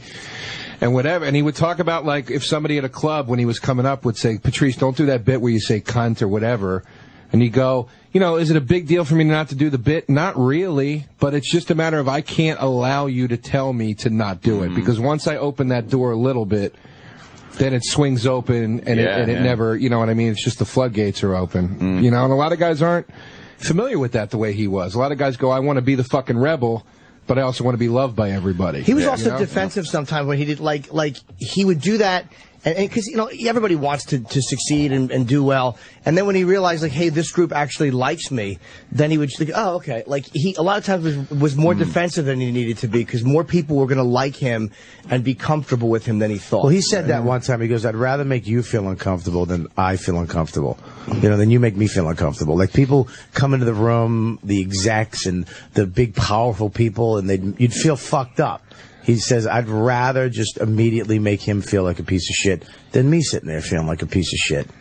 Which may be wrong, may hurt him, I don't know, but it fucking makes sense. I mean, it was hilarious to watch when some important fucking douche would walk in the room. He goes, look at you. Fucking short. Is that a wig? We had such a fight when we were fucking taping the Colin Quinn show on NBC. It was there was 3 episodes, and I was in 2 of them with Patrice. And we would do our act. It was Monday nights at 9:30 on NBC on the SNL stage, and it was live. So Colin would do an opening monologue and opening bits, and then he did something called Town Hall, which was like Nick DiPaolo and a couple of us, Keith, myself, Geraldo was in, I think, a couple of them, and Patrice, and we would just do a bit of our act. It was like the original Tough Crowd. We were actually doing pieces of our act for a couple of minutes each into live TV. And I remember I had to go over things with standards and practices, and I was trying to get something through.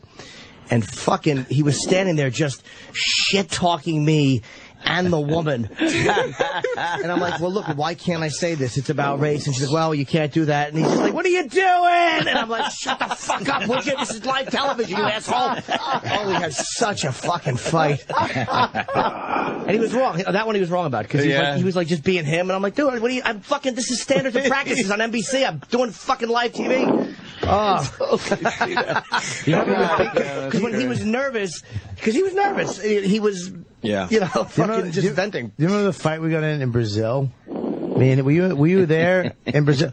We had a rule in Brazil: if you got a lady of the evening, you put her in a car behind you, because they're a bunch of fucking criminals. You know what I mean? They'll you don't drop want them stuff, throwing drugs and blaming you. and there's roadblocks everywhere, especially on the weekends. The cops just set up a roadblock. They look in, see a tourist with one of the girls, and they pat you down. Then you get to pay them off. We had this rule, but Patrice was Patrice. You know, the fucking mayor of Brazil, fucking Rio de... After one day. Well, he spoke fucking 2 Portuguese words, and it sounded like he spoke fluent Portuguese. Because he would slow it down. He'd go, tudo bem, obrigado. What the fuck? Shut the fuck. Yeah, he really thought he was a man about town. It's like, they want your money, asshole. You guys were doing gigs in Brazil? No. Fucking hookers. We're banging $30 whores. Yeah. Yeah, that was 3 to 1 back then, too. Dude, right? we would take fucking 100 milligram Viagras and go to the whorehouse and just not come until like the 3rd or 4th girl, because once you blew the load, you were done. And I remember me and him standing there in our robes upstairs in fucking whatever that thermos Monte was. Carlo. Monte Carlo. And I had a fucking 100 milligram Viagra hard-on poking out the front of my fucking robe. And you couldn't see my dick, but you could see the tent. And me and him were just standing there, and we're both just looking at the tent in my robe, and we're howling at exactly where we are and what we're doing. We're like in a third world country taking dick pills and fucking prostitutes for $20 American. Holy shit. You flew in for that? Oh my God, yes. You didn't hear about the Brazil year? Oh, yeah. Joe, that was like a 2-3 year period with these guys. Joe, more than once. Yeah. How many years was it? Was it about a 3-year period? No, it was when we were off the air. I never went once we came back on, because I felt like I had too much to lose and things could go wrong so quickly there. I think we did 3 trips. Once I stayed in the Sheraton, and twice the Rio Othon. The Othon. Yeah, but Patrice, man, and Brazil, oh, God, was he funny. I remember the last day we ran around and just took pictures of everything for our families. Like, we spent... like you were really there I had changes of clothes. I was like, let me put the shirt on. Up at the fucking Cristo, the Jesus statue. But, that's hilarious. We would, I remember we got in the fucking car. We're in the car. Yeah. He puts one of these cars are small. The cabs are real small. Right? They're just these small little shit cars. Yeah. He gets in the front. You imagine how big he is. Then he throws his girl in the back with me.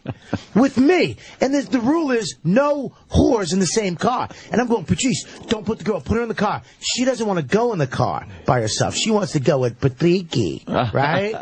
He goes, get in the car. And I'm like, Patrice, get her out of the car. And get her. And we'll drive it. Just go. And all of a sudden he goes, shut the fuck up, Bobby. And very rarely hear Patrice snap for real. Yeah. And I'm like, you shut the fuck up. Then we look and there's a roadblock, just cops, and I'm like, great. Oh, fuck. And they pull us over, and he's nervous now. Everybody's shitting their pants. They got fucking machine guns, but their finger is on the trigger, which is, you're not supposed to have your finger on the trigger. So they take us out, and Patrice is, everybody's fucking, I'm in like, you fucking cocksucker. Brazilian prison. We're gone. We're gone. Yeah. And he's out there. They got the girl out there. They're talking Portuguese to the girl. You don't know what she's ratting us out, throwing us under the bus. The fucking cab driver, Patrice said, and then they get to me. I got 1,000 real in my pocket, which they're taking that. That's fucking gone. you know. And then I tried to assimilate because I'm such a worm. I tried to, because I have puffy lips and I might look a little Spanish. I just said "sí" because I didn't. I said, you understand they have guns on us, okay? Yeah. The guy's patting me down. He touches every pocket. I'm like, see. I said "see" around 87 times. All of a sudden, on the 50th "see," you hear Patrice go. He starts losing it. Oh, shit. You get back in the car, he goes, you fucking idiot. He's like, if you said "see" one more time. Shit. He is a funny motherfucker, man. Some foreigner being frisked by the NYPD just standing there going, yes. What an idiot he'd look like. That was you, Bobby. I was scared. Fucking hilarious. You know, Patrice would talk his way out of jail. Yeah. You guys would actually do a fundraiser to fucking get a lawyer to get him out. You'd leave me there. We're working on it, Kelly. You'd love it. That was a fucking gay joke. Yeah. Well, this sucks. Yep. Yeah, it fucking blows me. I'm going to miss him a lot. Yeah, everybody is, definitely.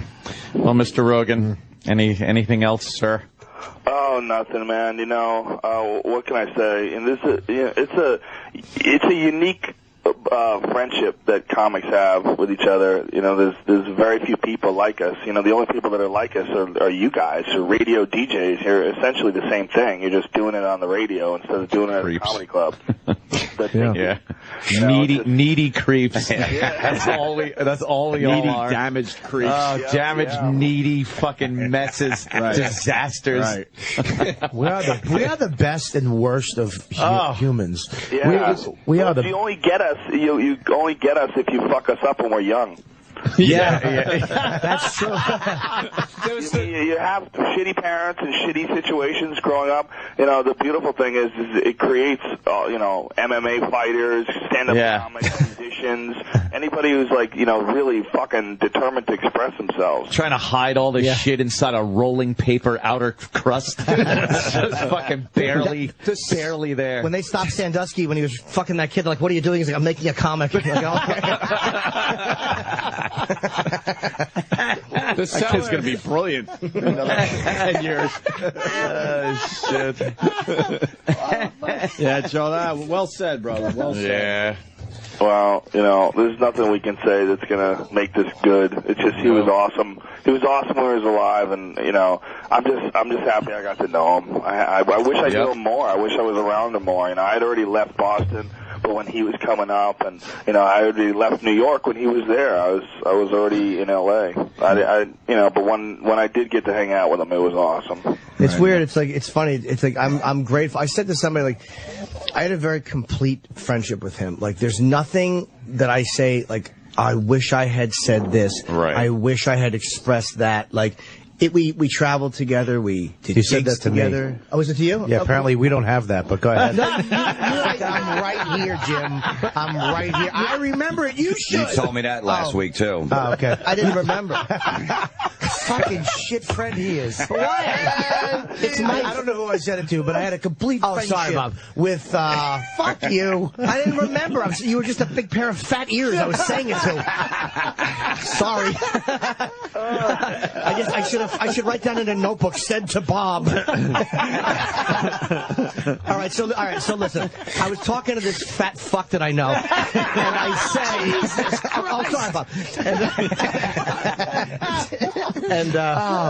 But it's like you look back on it, and I'm like, I'm really happy that I was friends with him, and I'm really like happy that we did that shit together. And it's like, I don't look back and go, fuck, I wish I had said that, man. Like, you look back with regret, and there was none. Yeah. There's not one thing that when he was in the hospital, I'm like, I have to say this to him, or I have to get this point, because he knew. I mean, I knew how much he liked me, and he knew how I felt about him. It was complete. It was a real complete relationship. He was fucking That's all you great, could ask man. for. Yeah, He was fucking call you up for his barbecue, be like, yo, coming. He actually called you and thanked you for coming to the barbecue. Yeah. Which is like, dude, for all the shit that people say about him, like he's this and he's that and he's this big motherfucker and he makes fun of people and he's mean to people, he wasn't.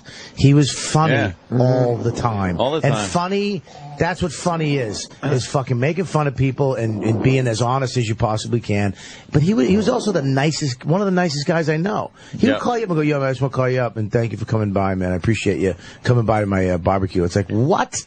He fucking cooked at my barbecue for hours for a bunch of people he didn't know most of them and just cooked there because he just enjoyed doing it. And then when he was done, I'm such a racist. You had him do that. I just like, get to work. Did you make him wear a pancake hat? Yeah. Fucking Aryan cocksucker.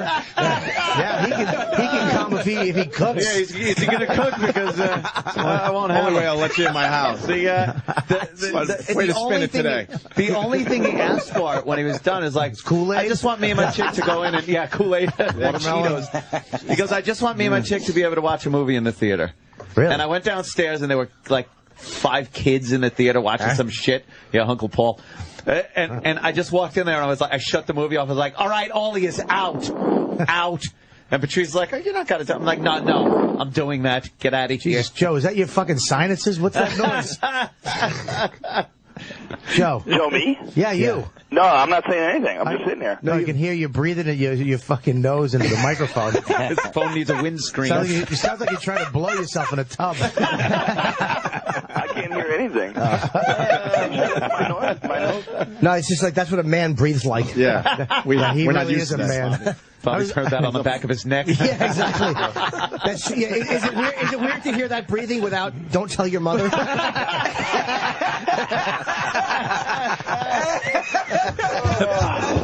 Jesus Christ. You brought it up. This motherfucking room can spin. It really is really terrible. fast. It's a horrible place. It's a horrible place. Jesus Christ. Yeah, I was walking over today with a girl, and she's like, that's really nice that everybody's going in to talk about Patrice. And I go, it is nice, but it is going to be the most evil fucking room. It's never going to be nice. It's going to be everybody trashing each other. We all got together down the cellar last night, and it was literally a couple minutes of, man, it sucks. What's up? How you doing?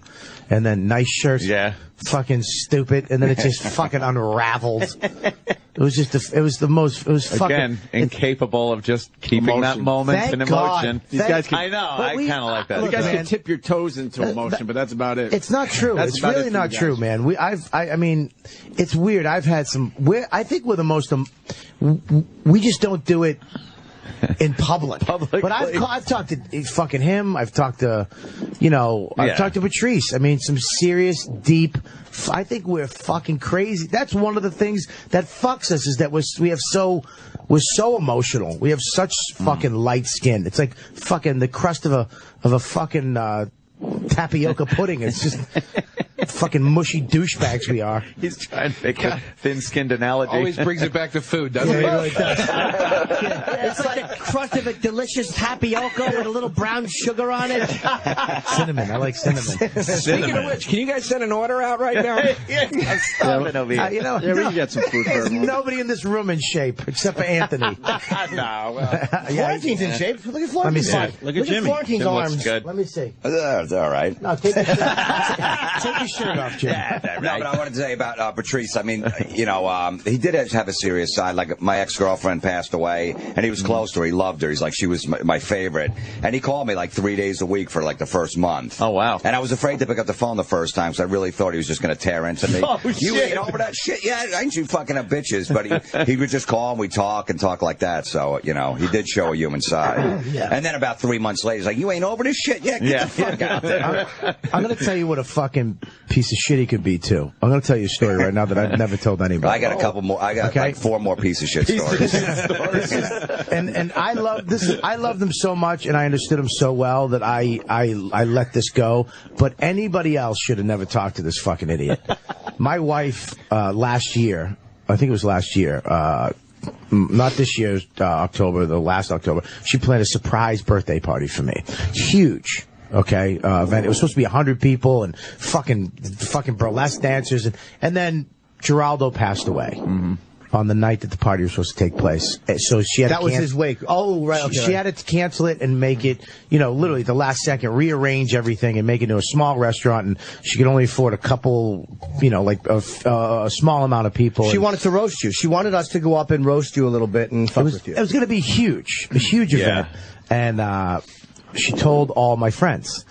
Patrice called me up 2 days before the party, and went, Bobby. And I was like, what's up? He goes, I got to tell you something, man. And I'm like, what's up, man?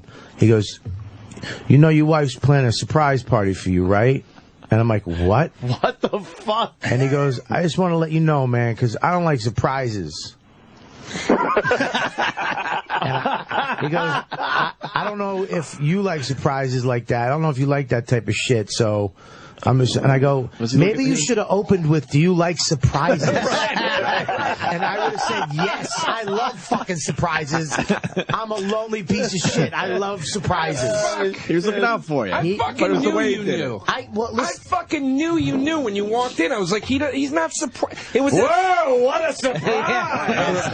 I wasn't expecting this. This is what he said. He was like, oh, shit, I'm sorry. I go, look, Patrice, you're a fucking piece of shit. You're just a fucking dummy. I go, what? Why would it matter what you think in my life? You fuck. He's like, fuck me, man. Oh, he knew he fucked up. Oh, he knew he fucked up. He was trying to take care of you. He goes, can you just don't say anything? Just act. I go, great. fuck. Now you're saddled with that. I walked into the fucking party. I had to pretend I'm surprised to my wife. I just looked at him and he just a little smirk because he saw my shitty acting. Well, I didn't know you weren't surprised, nor do I give a shit now. Your level of surprise is a valueless thought to me. I don't think we should. I think the surprise should have been that the party just got canceled and you walked in there alone, asshole. You're in your 40s. No, you're in your 40s. No more surprise parties. Sorry, we didn't have the little fucking hat for you. Dad, they got a hat with a 4 and a 0. Oh, God. That fucking hurts, you piece of shit. That fucking hurts. Yeah, Joe. He's an asshole. I think it's awesome that you have a forum like this where you can actually talk about them real. Right. Can you imagine if you were on a regular fucking radio show or if you were, forced to do some TV show just a decade ago, you would have had a horseshit through it. Yep. You couldn't really be real or and use every word in your vocabulary. It's so appropriate that we get to talk about this guy in this form. Absolutely. Yeah, and it feels good because that's exactly the type of guy he was. He didn't want you to soft soap it or bullshit. Yeah. I've been crying almost every night for a month. I mean, it's like it's not like comedians don't. We're all fucking a wreck over it. It's fucking. Yeah. I've been claustrophobic.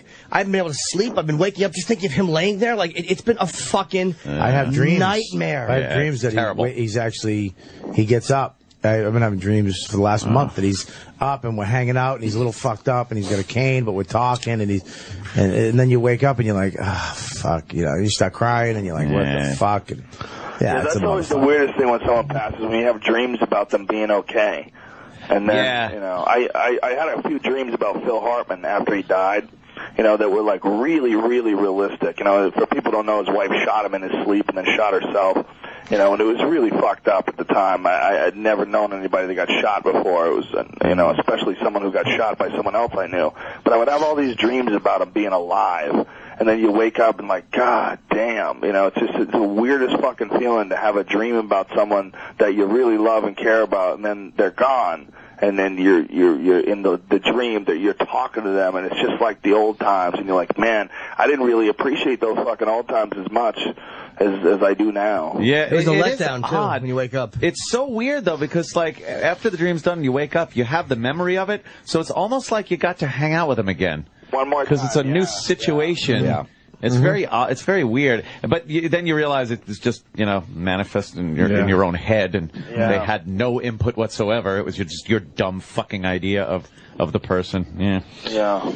I gotta piss. Yeah, Joe, thank you so much for Joe, calling, man. absolutely, We really appreciate it. Good talking to you, buddy. I'm coming in next week, man. I'm really looking forward to it more than I gotta come to New York and do some bullshit press for Fear Factor. But the thing to me that was the most important about the trip is that I get to go in and do your show. Oh, we can't wait. Yeah, fuck yeah, man. It's been a while. Anything else? Absolutely. All right, Joe. See you next week, brother. Thank you, Joe. Joe Rogan. See you, man. Yeah, we're going to take a break. Some of the listeners were calling him Darth Rogan. Yeah, well. He really. That's what a fucking mixed martial artist breathes like. Absolutely. Breathes like a bull. Yeah. And he should. Big solid head. Yeah. When Chuck was in here, Liddell, yeah. Same thing, you know? It's just how a man that could kill you with his hands breathes. That's it. Or my grandfather. One or the other. Your grandfather. Huh? What do you mean your grandfather? Because old people breathe like that. Because my grandfather breathed him. How do you know your grandfather? What do you mean, how did shit. I? You doing an adopted joke? Oh, fuck. Wow. A funny point, too. Both Bob and Joe. Yeah. Right? What? Gay? No.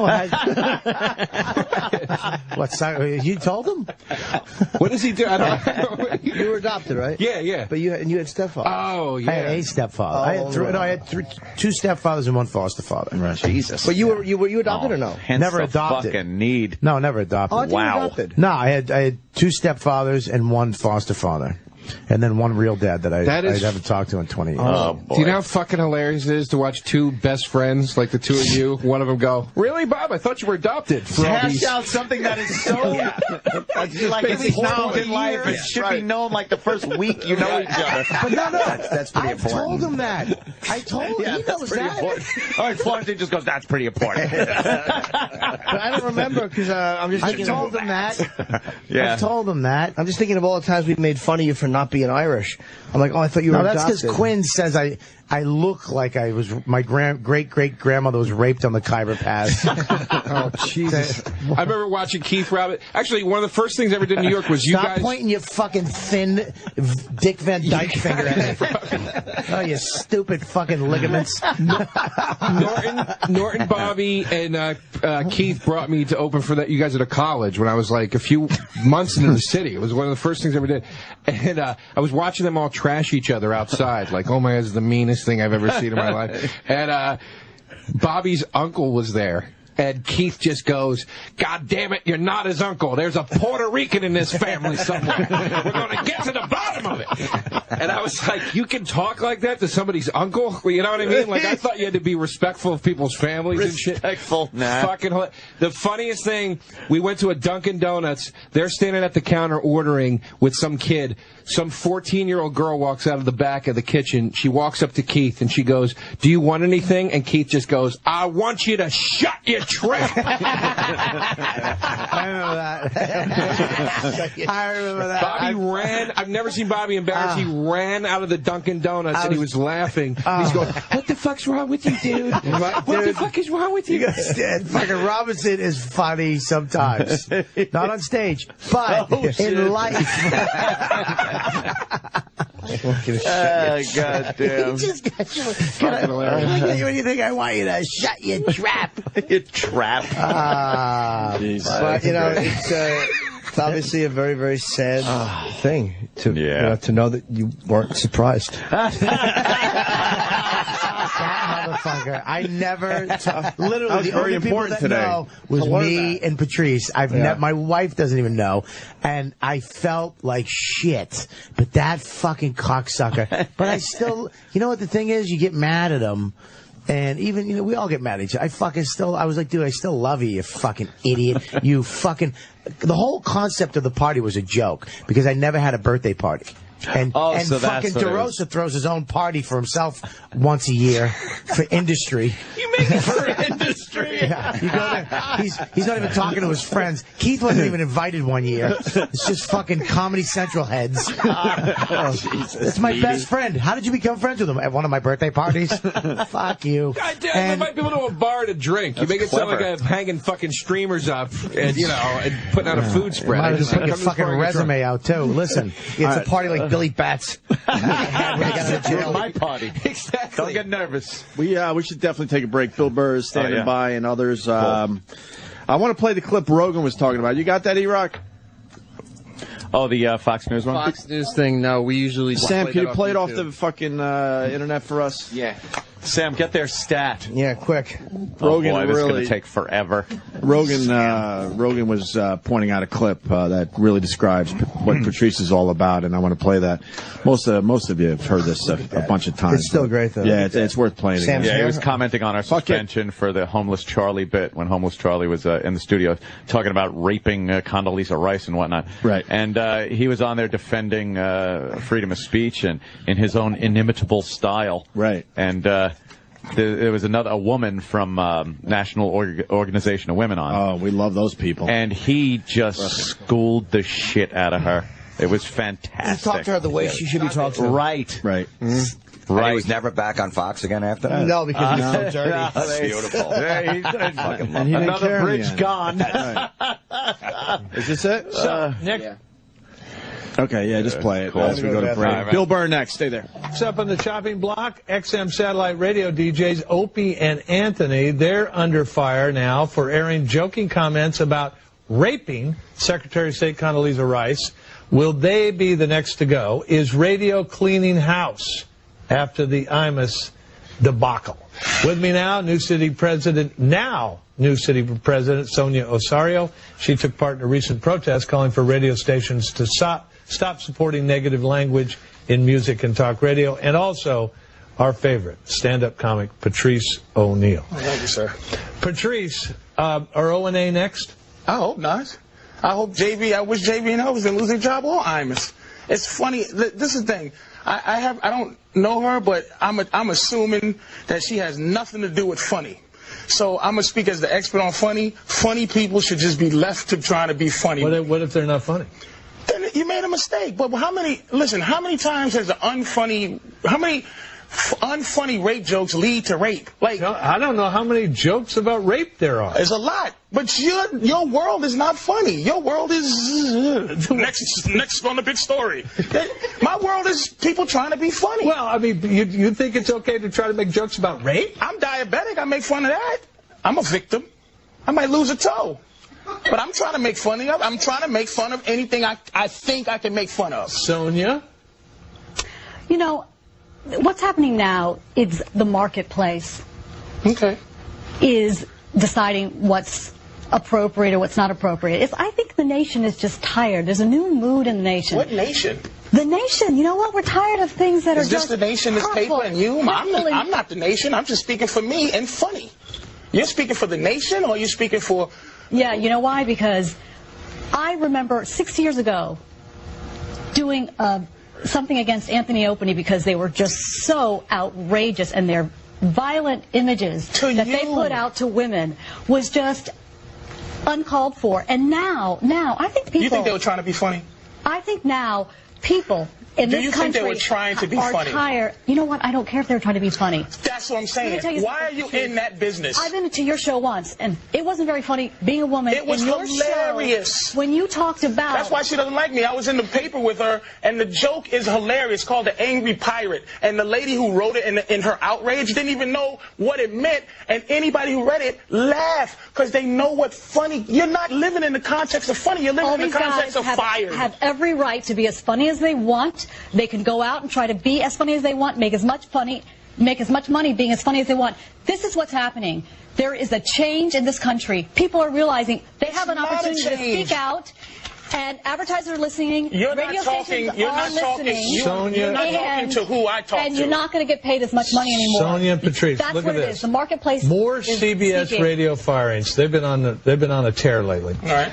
Are they cleaning house, or is this the PC cops run amok? You know what it is, John. You know what it is while you're reading that paper. It's the PC cops run amok. Do you think she's the PC cop? Of course she is.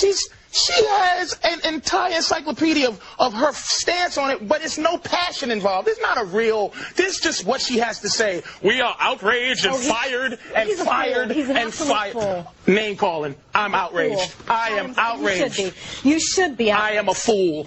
Now, if I called you a fool, You know what? People are feeling a new sense of entitlement. Who are these people in this country? Who are the people? A new How can sense you, of entitlement. Patrice, here's my question. How can you justify a bad joke, a joke that isn't funny? Wait a minute. Go ahead. An attempt that isn't funny, doesn't get any laughs, and is about raping the first black woman to ever become the Secretary of State of the United Don't States. throw that at me. Well, why not? The attempt is what I'm trying to fight for. The joke funny jokes and unfunny jokes are come out of the same birth. You don't know if anything is going to be funny. You should attempt to be able to make anything funny. Don't you think a joke about rape is doomed to be not funny? It's possible, but I've heard them. You've heard a funny rape joke? I say a couple. Watch my HBO special. I'm pretty good at it. Yeah, Patrice says that if you're having sex with a woman, doggy style, and if you hit her in the head just the right time. No, it's ejaculate in her eye and kick her in the shin, and she walks around like, arg! It's the angry pirate. That's what she was trying to say. A violent act of hitting her in the back of her head, her body. It's called the donkey punch. Which will then... Why are you laughing? She's outraged. It's called the donkey punch. It's called humor that she has no clue what it is. You have the same problem that Opie and Anthony does. You can't say just anything on the air. You can say anything you want. It might not be funny. You might get in trouble for it, but you should be able to be attempting. And plus, when is a crazy bum going to get an opportunity to rape the president? If the president's wife, John? It was trying to be funny. All right, Patrice, why aren't I hearing Al Sharpton complain about this thing involving Because it wasn't involving young black women. Well, it's involving a very prominent black woman. Well, where was she during young black? Everybody has their agenda. I was there. Oh, I'm sorry. Yeah. All right, excuse me. But why am I not hearing from Sharpton? Because it doesn't concern him. It's not concerning him. It's black. Come on now. Al Sharpton has his agenda, and it was perfect for Al. Young black women. And now she's representing just women in general. She's not representing the nappy hoe part. She's representing just the hoe. The nappy-headed part, she has nothing to do with. Just the hoe. Sonia? You know what? Women have been abused publicly in the media for too long, and people are tired of it. This has been a beautiful response of just the general public saying to advertisers, we're your consumers. We don't want to have to avoid everything in the street. We don't want to have to worry about what radio station we turn on.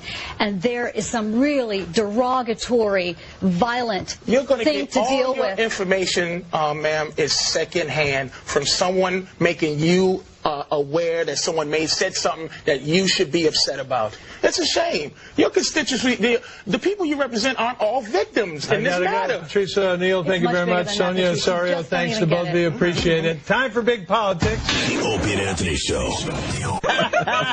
Bobby turns every cent into food somehow.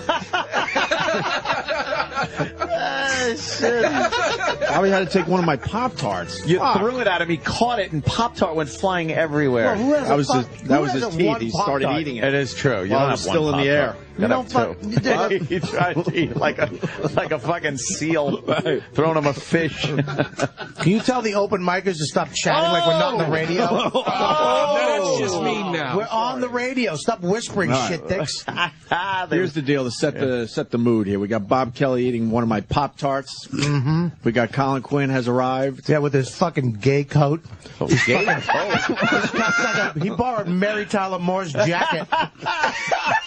Where is that? Put it on. Put it on. Show this fucking thing. Look at the buttons. It is Mary Tyler Moore's. Wait for the buttons. He's got fucking wooden buttons. Is it kind of like military? No, it's not got military. the military vibe. Yeah. No, not really. Let me see. It looks like it was going to be a pea coat. Oh God, a cool coat. It's not a cool coat. Oh no, it's those old leather buttons. Yeah, Fucking asshole. Oh my God. Fucking Angela Lansbury. Why don't you go solve a crime in that, you fucking idiot? It's a belt buckle around the neck, too, man. Colin's trying to own it. Colin's trying to own the coat and help. You stepped on your own joke. We also got Jim Florentine. We got Joe DeRosa, and Kurt Metzger has arrived. And Bill Burr waited through the break. Wow. Bill, what's up, buddy? Hey, guys. What's going on, man? Hey, man. Hey, man. Strange day, obviously. Yeah. Yeah, it's awful. Awful, awful, awful. I think yesterday I set the record for laughing and crying. Every time I start crying, I think about something funny said. And I start laughing. It's just awful. It's awful. Yeah. And I bring it down. You guys were on a nice roll there, but... No. We've had... It's what it is. It's been all over the place all morning. It sucks. It's been all over the place. And you do. It's like I wasn't able to really watch a lot of the videos that people were posting yesterday because, I don't know. It was tough. Made me feel weird. It was kind of sad. I tried a couple of times, but it was just like it got too sad. But then you read some of the shit, and you start laughing your ass off because you just read it in Patrice's voice. And, that got me laughing pretty good. I started thinking of all the stuff that he did. Do you know one time he had a meeting at Comedy Central? And, you put on your I'm going to get a deal shirt, and you go in there, and you tap dance, and you try to sell your stupid idea for a show. He went in there and spent 45 minutes trashing the executives for putting Mind of Mencia on the air. He just wouldn't let up. And then that was it. The meeting ended. Like, that was just basically I think he pitched his show in the final 3 minutes. He got the opportunity to go in there and decided he was just going to bash the show. Oh, man, that's fucking great. He just kept, and at the end, he pitched his show for like 3 minutes. And I remember asking him why he did it. I go, why would you do that? And he just started laughing. I was thinking about all that stuff. One time Bobby, do you remember the time that comedian came to town? He had the metal hand. What? Remember that? Hang on a second. I'm going to the airport. This is my ride. Hold on a second. Oh. Hello. Okay, all right, thanks. Freaking guy went to south instead of north. Yeah, so this guy comes to town. He was missing his left hand, so he had like one of those 3-pronged left hand things. Everybody sees it. Nobody wants to say anything. And the great thing was it was his left hand, so when you met the guy, you just stuck out your right hand and there was no problem. But everybody's thinking, what happened to his hand, right? So after he meets like 10 comics, he then meets Patrice, and Patrice sees the guy, and when he goes to shake his hand, instead of sticking out his right hand, he sticks out his left hand. And the guy with the fake hand, like just out of instinct, stuck out his left hand and then sort of froze for a second. And then Patrice, with his big, dainty fingers, just grabbed one of the metal tongs and sort of shook it. And there was all this awkwardness, and then Patrice just goes, "What happened to your hand, man?" And like that's why I loved the name of his last special, Elephant in the Room, because that's what he always did. Yeah. Just addressed. You want to sit there and be like, that's rude, that's insensitive, and then you're like, dude, that's exactly what I was thinking. What happened to your hand? Yeah. I was actually psyched that he asked it, and I don't know, man. I'm gonna miss that guy. Like, I don't know. Yeah, it's crazy because it's I mean, I've known quite a few people that have left us. But this one is just like it just hurts. This one really hurts. He's so fucking irreplaceable, Yeah, no, he's he's even beyond the description of one of a kind. Yeah. One of a kind is almost like hacky at this point. That's too cliche, right? Yeah, you're right. That's what I tweeted yesterday, you red-headed cocksucker, you. Go fuck yourself, Billy. What was that? He's making a good point. Bobby, do you know something? Ever since we started doing these stupid movies and this goddamn book, I now hate the sound of your voice. That wasn't me, you fucking cocksucker. That was fucking stupid Colin Quinn, you redheaded shit dick. Was that cocky feature act? No, that was fucking Colin Quinn. You don't recognize that raspy, shitty voice? Hey. No offense. No, I I'm don't. walking through a gate carrying my bags at 5 in the morning out here. Cut me some slack, and I'm on a Droid. I don't have the iPhone, dude. Attack Colin. I didn't attack you. How did Bobby get dragged into this? Bobby got too busy eating. It was Colin Quinn. Bobby. Because he said it was a hack line. He thought it was Bobby, so it was mine. Huh? What'd you say? You trashed me and I missed it. No, you trashed me. You called me a hack for saying he's one of a kind. Well, that was a really great, deep sentiment. No, Colin, you're so old, your grandfathered into using that expression. Yeah, and then you followed up with Patrice was aces in your book.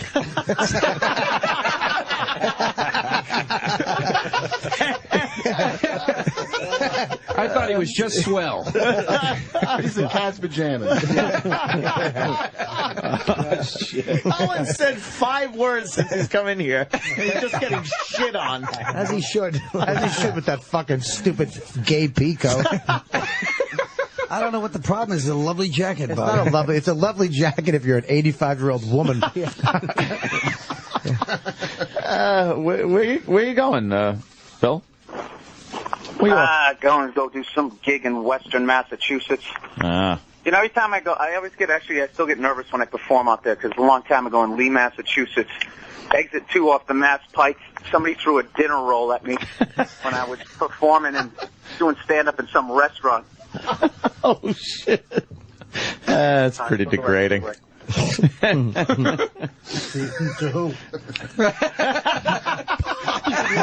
my fantasy. I'd like to get paid with those. Yeah. Have all 5 courses thrown at you.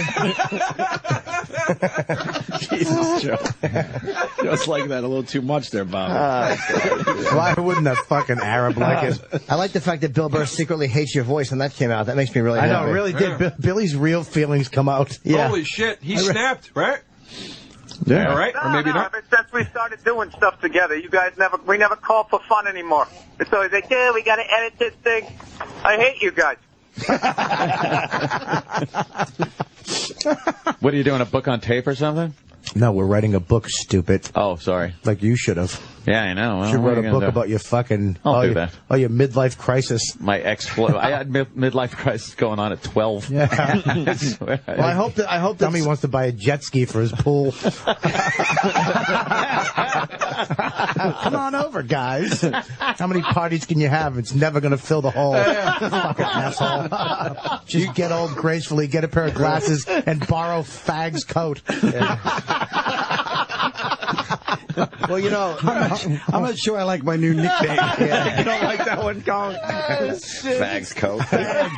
Yes, Jimmy. It is. If you're writing a book with Bobby, I hope that someone is doing the spell check, because it was very sad yesterday. We were all telling each other before the news Oh, my broke. God.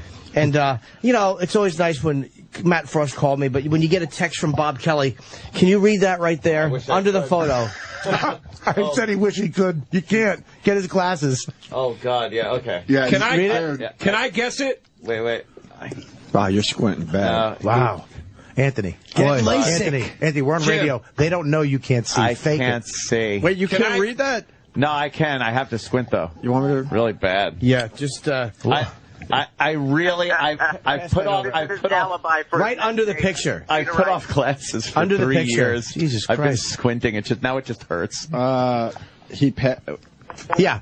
Just he passed, Jim? Yeah. But do you understand what he wrote there? No, don't. Yeah. Let's see if he does. P-A-S-T. Jesus Christ. He wrote he passed. Yeah, no, I'm sorry that our friend passed away, and I fucked up on spelling, you nerd. No, I but- wish I met you back in high school. I would have beat the fuck out of you and took your money. This is not. You're not. Jeez, Bob. This is not putting the I before Just a E. little Norton going, you spelled that wrong. Shut up. It's a basic. Oh, right. Just because Patrice died, that doesn't explain you being monumentally stupid. That's not the excuse. What did he die? Did he take your fucking brain with him? It would be like pass. Did Keith do Like that? P-A-S-S. No, Keith didn't do it too. E-D. Yeah. Yeah, Yeah. pass. He wrote it as intense. I wrote it on the iPhone. The iPhone fucked You it could up. blame the should've blamed iPhone. autocorrect. you could. Autocorrect. Yeah. I do that sometimes. I'm like, fucking spell check. It did feel like that. Goddamn iPhone. Well, here it is. I get the call from Matt. I turned on to make sure that he knew, and I just wrote for him because I didn't know if he knew, because he was on the. I don't know if he answered his phone. I wrote that, and it just did that, and I was in bed, and what am I going to do? But I fucked up. I apologize, Jim, for not spelling it correctly. I'm not. No. I'm very grateful it happened. It was my one laugh of the morning. I was like, oh, thank God, this idiot is still himself. This is fucking mean. You know, in defense of Bob, he's become a way better speller. I remember way back in the day, he was sending me an email, and he called me a faggot, and he spelled it F-A-G-I-T. Oh, no. I was trying to say it like spelling it phonetically because it was with an accent. Faggot. I think Washington. Spell phonetically. F-I-N. Spell phonetically. Go fuck yourself. Do you remember that dude, that treatment? Remember you had me look at your treatment, and I tried to trash you about your. This is hilarious. The treatment was unbelievable. The spelling, like it was disturbing. Right. And I go, Bob, Bobby, your spelling's crazy. He goes, so. That's all. I didn't go to school, Kurt. I didn't go to school. But how about, can we just stop and focus for 1 second? The fact that you, insecure, fucking lame ass, gave Kurt your treatment to look over. A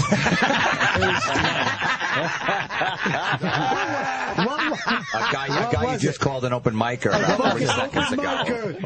Hey, and it was like years ago. Kurt is an open micer, but he's a writer. He's a good writer. Thanks, Kurt's Bobby. a great writer. I can spell it. What was it? You can spell that. What was it? It's called I'm Finished, right? Oh, yeah, that thing. Yeah. How'd you spell that? Yeah. Fucking R-O-B-E-R-T-K-E-L-L-Y. Was that the name of the pilot or things you've never said at a dinner table?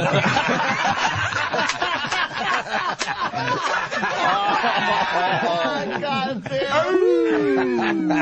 That's it? Just one? That's it? That's too good. That's it? Just one? That's a home run. We're not really rich boss. We don't get greedy and try to pile on and bomb. Yeah, that's true. That's why you always get. I always like when Voss is here because he'll always end the fucking fun. Oh, yeah. First of all, there's no second of all. We were trying to tell him last night how dumb he is. And the difference, he goes, "You're dumber than me. You're the dumb." I'm like, I'm not dumber than you because I know I'm dumb. I admit that I can't spell. I know I'm stupid. You think you're smart. He said on his podcast, put the head speakers on. He's talking about headphones. The head speakers. He called them the head speakers. Bonnie, put the head speakers on. And Bonnie just went, head speakers, Rich? Really? Yeah, because he tried to blaze past it, and Bonnie goes, head speakers? Are we gonna go back to that for a minute, Rich? Are we gonna talk about head speakers? He is the dumbest fuck. I am fully aware that I am stupid. Yeah. In many areas, but I know certain I don't like things. what Bobby's doing right now. This is like when somebody blows the game and before the press trashes them, they go, I take full responsibility. Very good. Yep, that's exactly what he's doing. Yeah, Bobby, Jesus, getting ahead of the well, story. when you're right, Bill. Why don't you shut your face? I hope your phone dies. Bill, anything else on Patrice? Any stories? I mean, you guys started together a long time ago, man. God, I don't know. No, because then I don't know. I don't even want to think about it. It's just too fucking sad. Isn't it? Just, I can't, I don't know that I'll be able to wrap my head around him not being, all I can say is I'm psyched he got to do your show because your fans got to get a glimpse of what it was like to hang out with him. Because, you go on there, obviously he wasn't doing his act, and just really seeing, like, how that guy on stage and off was just, he was just the funniest fucking guy I ever met. Yeah. There's literally, like, days and days of material that could be played from the show of him just hanging out and bullshitting about everything. People are... That bit you guys did, sorry to interrupt, that bit you guys did, the up and down game when Patrice laughed. Oh, yeah. That's... Like that, Well, you know, from his soul. I thought he was going to pass out. Like, I used to watch that thing like 5 times in a row by myself, and I would be crying, laughing. Yeah. You can't not laugh watching that, yeah. The thing... He gets up and he's walking out of the studio still laughing. The door closes, and you can still hear him laughing. Through a soundproof door. I remember I couldn't wait to show Patrice what we learned that Bobo could do. Because at that point, we saw Bobo do that a bunch of times, but we knew Patrice would bring it to a whole new fucking level. Oh, fucking great. And we were so excited, like, Patrice, wait till you see what we got for you today. And I never expected that reaction. I knew he would enjoy it, but I never expected just that complete breakdown of control. Oh yeah, laughing. yeah. He was doubled over doing an old man shuffle out the door because he could not even hold himself up. He was laughing so hard. Yeah.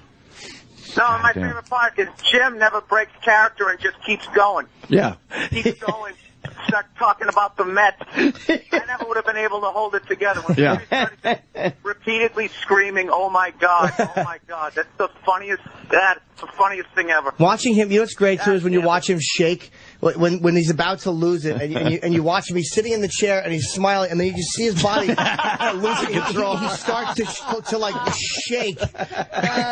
Shit. Yeah. But the people don't know, Bobo, you know, he would take his pants off and he would get hard if we talked about sex. But as soon as we started talking about the Mets, it would instantly go soft. It was the most amazing thing I've ever seen in my fucking life. And he never knew what we were doing. He's such an idiot. Yeah. And so Jimmy, you know, would go back and forth and watch this thing get hard, get soft, yeah, get talking hard. about her big juicy tits. Right. And you're like, yeah, and he would put his hands together and grind his hands. Right. And his cock would be rock hard. Right. And I would go, but really, I mean, what are the Mets going to do about right field? I mean, it's not going well. And he would go, yeah, they got to get a draft pick. And he would just start talking about the Mets, and his dick would go soft. Wow. Like within seconds, though. Within seconds. Have you seen the clip, Colin? Even no. Well, the No, I clip haven't doesn't. seen it either. I gotta The see clip it. doesn't do it justice because we had to hide the whole. I'd the like to whole build up fact. to that and start with like Louis Pasteur and his experiments. Work our way up to Bobo. Bobo's magical dick. I don't think the actual clip does it justice because we had to hide Bobo's dick for the YouTube and all that shit. So. But the laugh is censorship, man. Contagious.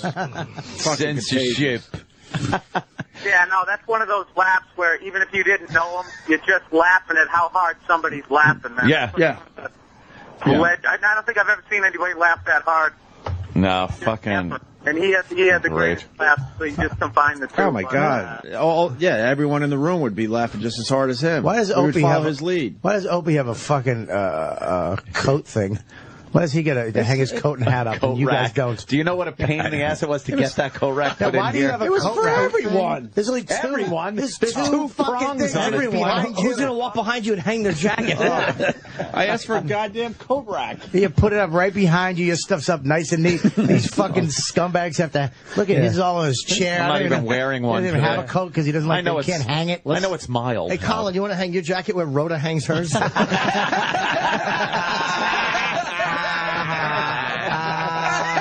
Colin has a gay coat. Your coat really does stink. Jesus, Joe.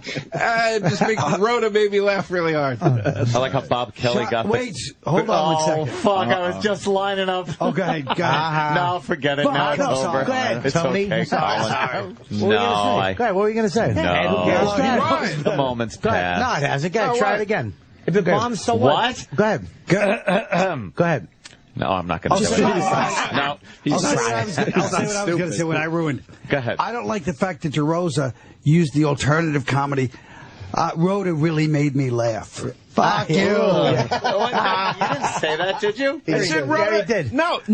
He said when Jimmy just having a nice honest laugh. He goes, Rhoda really made me laugh. Rhoda did it for him. Shut up, Joe. The word row. Joe's only upset because I'm going to ruin his opening set. Oh, wait. What, Bill? Bill, what'd you say? On my awful cell phone, I heard Joe say that, and it fucking annoyed me. Everybody. Thanks, Billy. Billy. All right, well.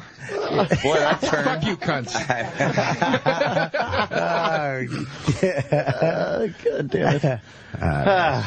All right, there. Why don't we let Billy Burr go? It's up to him. You want to go, Bill? He's at the airport, right? Yeah, I got nothing left. I feel the trash and coming my way, so why don't I hang up? It is true. You know it's coming. The winds have changed. You can tell. Still plenty of pounding. I can smell them when they're coming. Yeah. See you, buddy. Bye, Bill. Bye. Thanks, man. See you, man. See you, Bill. See you guys in a few days. See you later. Even Piers Morgan had something to say about Patrice. Yeah, and you want to play this clip? Gets it all wrong. Did you hear the local clips? You guys would appreciate. I should play it for them. Yeah. The Fox 5 clip first. Colin, did you hear this yet? No. Oh God. This was the only laugh I had yesterday. It was Fox 5 here in New York. What's his face? Greg Kelly? Huh? Gutfeld? No, Kelly. Who's Greg Local Kelly? guy. I don't know. entertainment reporter for Fox 5. No, it's somebody else. I mean, it's sad. It's a 20-second obit, but listen to the end of this thing. Sad news tonight from the entertainment world. Comedian Patrice O'Neal has died. O'Neal died this morning from complications from a stroke he suffered last month. The Boston native appeared in September's Comedy Central's roast of Charlie Sheen, where his struggle with diabetes was a punchline for many jokes. O'Neal was a well-known presence on talk shows in the stand-up industry and was a frequent guest on the Opie and Anthony radio show. He was 14 years old. 14. Come on. Patrice was 14? 14. I thought he was older. Can you believe that? That's an amazing career for a 14-year-old. That's fucking prodigy. Jesus. What did you say? He was the Doogie Howser of comedy. What was funny? Yeah. We were talking yesterday about the roast and how he was all the jokes about diabetes, and I was saying how like 18 different people tweeted that it should have been me. To me, why wasn't it you? It should be you. I texted you that. We were just forwarding that goes to you, Colin. And then Amy Schumer said she got like 100 and something. I hope you get ovarian cancer because of what she did. Holy shit! You know what? Should die, bitch. Dude, on that, I wrote for that roast, and it was so hard to come up with shit to make fun of Patrice because that's all you could get him on was he has diabetes or he looks like a gorilla. Like there was no Holy Jesus Christ. But that was the only that was the only thing. Like I think we just found the eulogy writer. The next day. But seriously, there was no seriously. There was no there was no real things to make fun of him about. It was hard to write jokes about him, so everybody wrote about that shit. You know what I mean? Like nobody had. He's still trying to be serious. Kurt, shut up. You called him a gorilla. Stop. I didn't. You called him a gorilla. Amy Schumer did. And you exposed yourself as a horrible hack that could only think of two subjects, and now all the anger towards Amy's going to be focused on you for the next 10 years. It's not going to be. Yeah. He was hard to hit with jokes. His at Muppet eyebrows on fucking Twitter. Shut up, Joe. Jesus, Joe. God. Kurt's not taking his shit. I love it. To beat up Joe. Kurt's going to use those fucking huge rape hands. Show Joe's little fucking. Joe's got great little raping tits. Yeah. Look at those little sweet. I'm gonna pump you. You're gonna punch me off the love seat back here. Amy's here. Speaking of Amy Schumer, God damn, is she looking good? Yeah, she she always does. does. She looks hot in grief. She looks hot in grief. Yeah. Guys, I gotta get out here. Actually, I gotta go. Right. Good, Bobby. She'll take your seat. I'll see you guys later. All right, Bobby. Thank you for coming in. Bye, Bobby. Take it easy, Bobby. Bobby. Come break a leg. Hi, Amy. Amy. Hey. How are you? Take Bobby warmed up the chair for you. I'm sure it's sweaty. Hi, honey. Hi. Hey. Hi, Amy. So Hi. Kurt writes all your jokes? Yeah. That's what he was just saying. That's right, just the ones that get me in trouble. I go. Amy's coat is more manly than Colin's. It really is. My lovely coat today. Well, look at it. Amy, what do you you want to think? take a look at his coat? P for pussy. I think Wow. Colin's going for the You're distinguished. like Paddington Bear.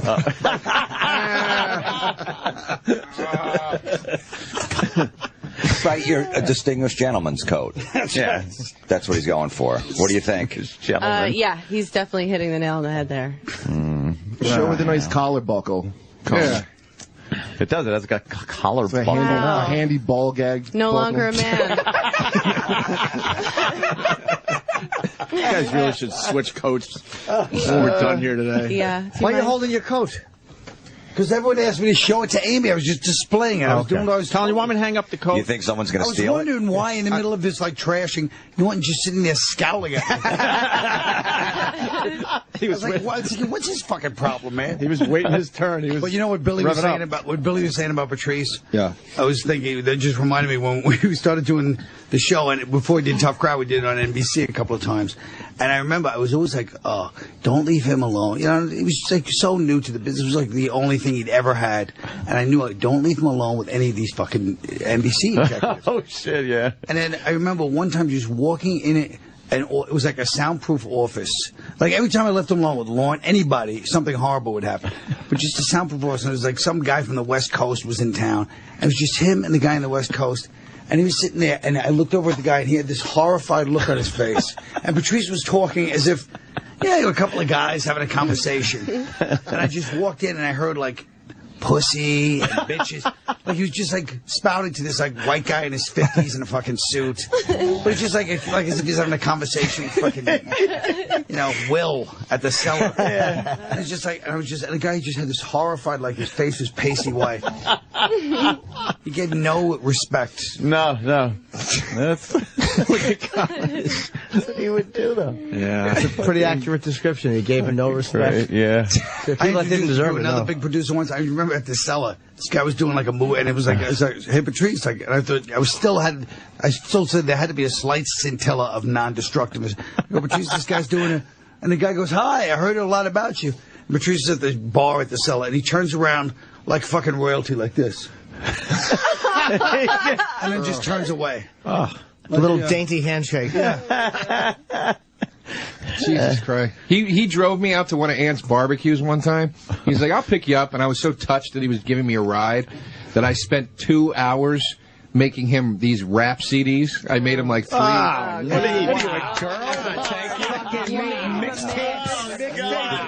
my God, Colin, give him your code. Give him your code. Did you talk in between songs, too? No.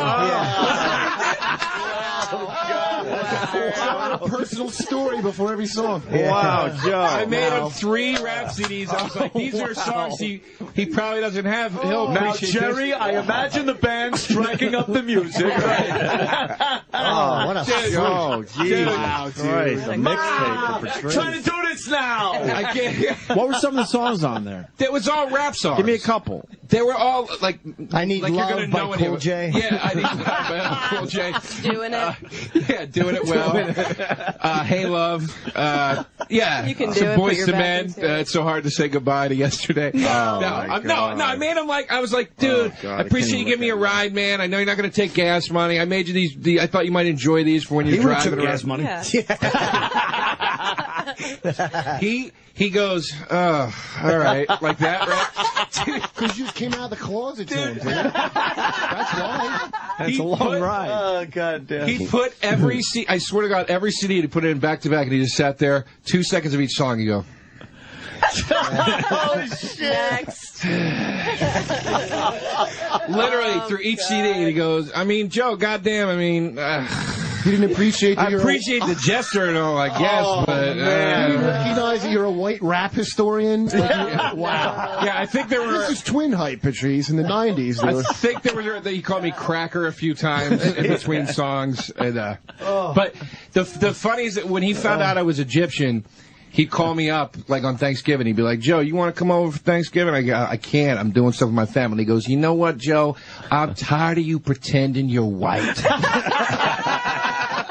And he'd go, everybody knows you're a dirty nigga African, just like the rest of us.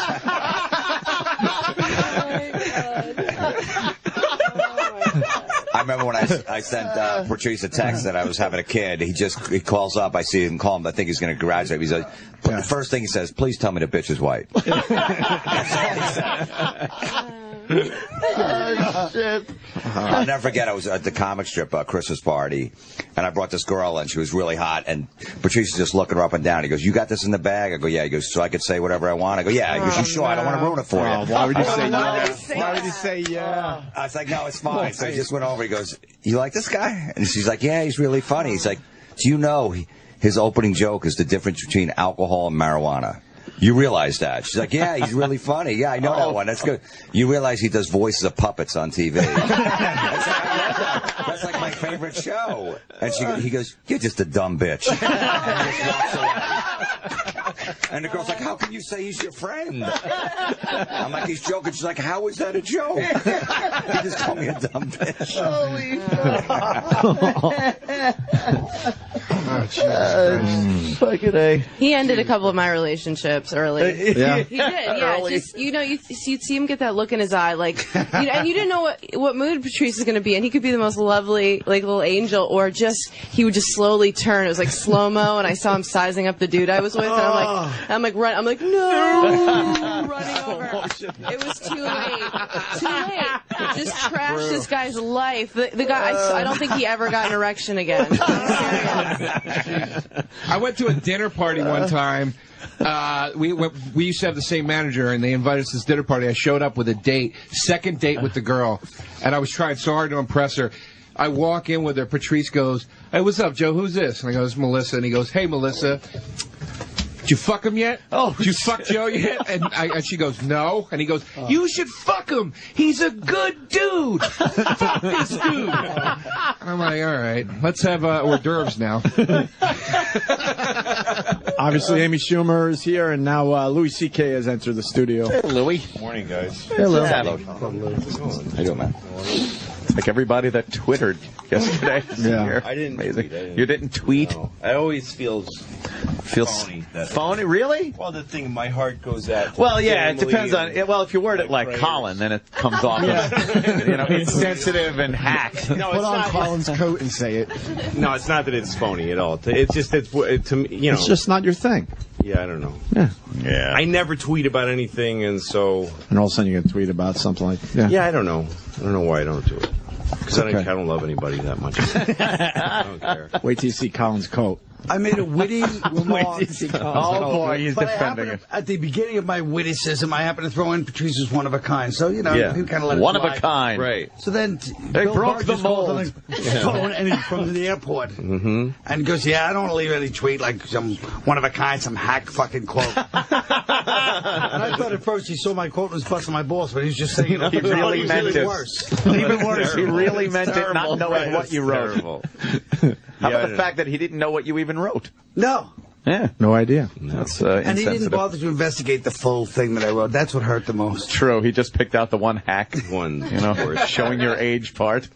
I told my kids this morning about Patrice, and and I listened to because I told them I'm going here afterwards, and then all his friends are going to be here, and so I turned it on, and there's fucking. Is he here still, Bobby? Did he leave? Bobby just left. Yeah. I turned on it, and he's not even saying anything. He's just we're all at the fucking cellar last night, and he's just telling a story. He could be saying anything. He's like, we're at the fucking cellar, and fucking what's his name is there, and fucking he's not upset. He's not. It's just this shit that comes out of his fucking mouth. I think you just caught a popcorn. And my in his daughters mouth. are 6 and 9. And I'm going. I'm trying to ride the fucking volume. Ride the volume down, yeah. And they can't enjoy people's emotions about their fucking past friend because of this fucking. And so they go like, why does he? They had to ask like, why does this person? Because it sounds crazy. Yeah, of course. If you don't listen to it all the time, it's like, what's wrong with this? It's beyond Tourette's. It's like that's so odd because when he was here talking into the mic, you don't realize it because he says here. fuck a lot. But I guess Bobby if you're listening to it on the radio, you really, especially with children, right? But I explained to them that Patrice and Bobby and I came from Boston, and that there was. I told them what it's like to do comedy there. That there's drunk Irish people. I'm teaching them stereotypes. The Irish Bostonians get wasted and they sing na na na na hey, you got to chant it off stage. And so people had different ways to survive that. And Bobby's was, I explained to the kids the difference between, like, you're trying to tell a story. So I went to the store, and the guy there was really mean to me. Right. Nobody's listening. They're throwing stuff at you. But I went to the fucking store, and the fucking guy was a fucking asshole. Like, it's a way of charging through the shit. Like, that's what turns guys like that. Oh, shit. And then Patrice was just this a mountain that sat on stage. He was just a mountain. Whole other approach to being listened to by those audiences. Yeah. Bostonians terrified of giant black men. Yeah, just a huge presence. Did you start out with him? On the stage? No, he came up after I'd left Boston, and then he just showed up here as this Boston, young, enormous Boston guy. Bigger than life. He's just, he didn't have to move around on stage or anything. No, he just so last stand time there I and just saw him on stage, we did the Nasty Show in Chicago at the Vic Theater, and it was me and him and Nick DiPaolo. Were you on that show? I don't remember if you were. What year was it? I did that with Geraldo and couple years Patrice like ago. a year and a half ago. I don't know if I was on that one. But he closed the show. I hosted it, and he went on last. And he was, I mean, it's just, he would just stand there and fucking, he was really starting to hit a stride, too. He was getting great. I mean, he's always been one of my favorite comedians, like always in like the top 3 since I first saw him. Wow. But in the last few years, he just started to get great. Like, he figured it. Every comedian hits some point where they figure out their thing. Like, they do the Hellraiser box, they click it right, and it starts fucking, everybody starts coming out of the doors, Pinhead and everybody, and he just hit that. I mean, just that last special was incredible. He was just starting to figure out how to make his thing really work. Yeah, and off stage, to be able to do that on stage is fantastic, but then off stage, just to hang out and bullshit about stuff and make it genuinely funny. Any fucking subject that would come up in here when he was sitting here, he had something. He had at least a half hour on it. I was trying to explain him to my kids because I want them to understand what this stuff means. Besides that, he was a big black guy and he said crazy shit. I had to, like, I'm explaining him. I had to say that he was black at some point. Like, it didn't matter, but at some point I had to say he was a huge black guy. Like, it didn't actually wasn't material to anything I had to say about him. But you feel compelled to describe him like that. Yeah. And also the life lesson that you got to fucking take care of yourself. But yes, true. You know, which is makes me angry at him. But it's just that's the biggest substance abuse problem amongst black people is cherry coke. But it's still the biggest killer. But I told them I thought of a bit that he did here that I was able to explain to them, and for a 6 and a 9-year-old to grasp it was kind of weird, but they got it because of his wording, which was about Plaxico or whatever the guy's name was who shot himself. Plaxico Burress. Yeah, the thing that he said about how he was rich now, living in a mansion, and he had a choice in life. He could hang out with rich white guys and play golf, or hang out with black guys that he grew up with, but who are fun. But in order to do that, he had to carry a gun because those guys are fucking stupid and they all carry weapons. So it was like live amongst your own, but he's not stupid. He's rich now. So he had to carry a weapon in order to hang out with his own people. That's such an acute observation. That's where he would find these like cracks in the little things. Oh yeah, my no one God. else was thinking about. And my kids were howling. They got why that was funny. Wow. There would be shit that like I pondered for years, and when the subject came up, I felt all good about being able to discuss it and talk about it. And then, I was saying before, in one sentence, he'd wrap it up and be like, how did I never see that? And he'd close the book on it. Yeah. Done. He'd say, that's it. Here's what it is. Yeah. Then that's it. And that's where everyone now has to refer to Patrice versus the people. Yes, he said president versus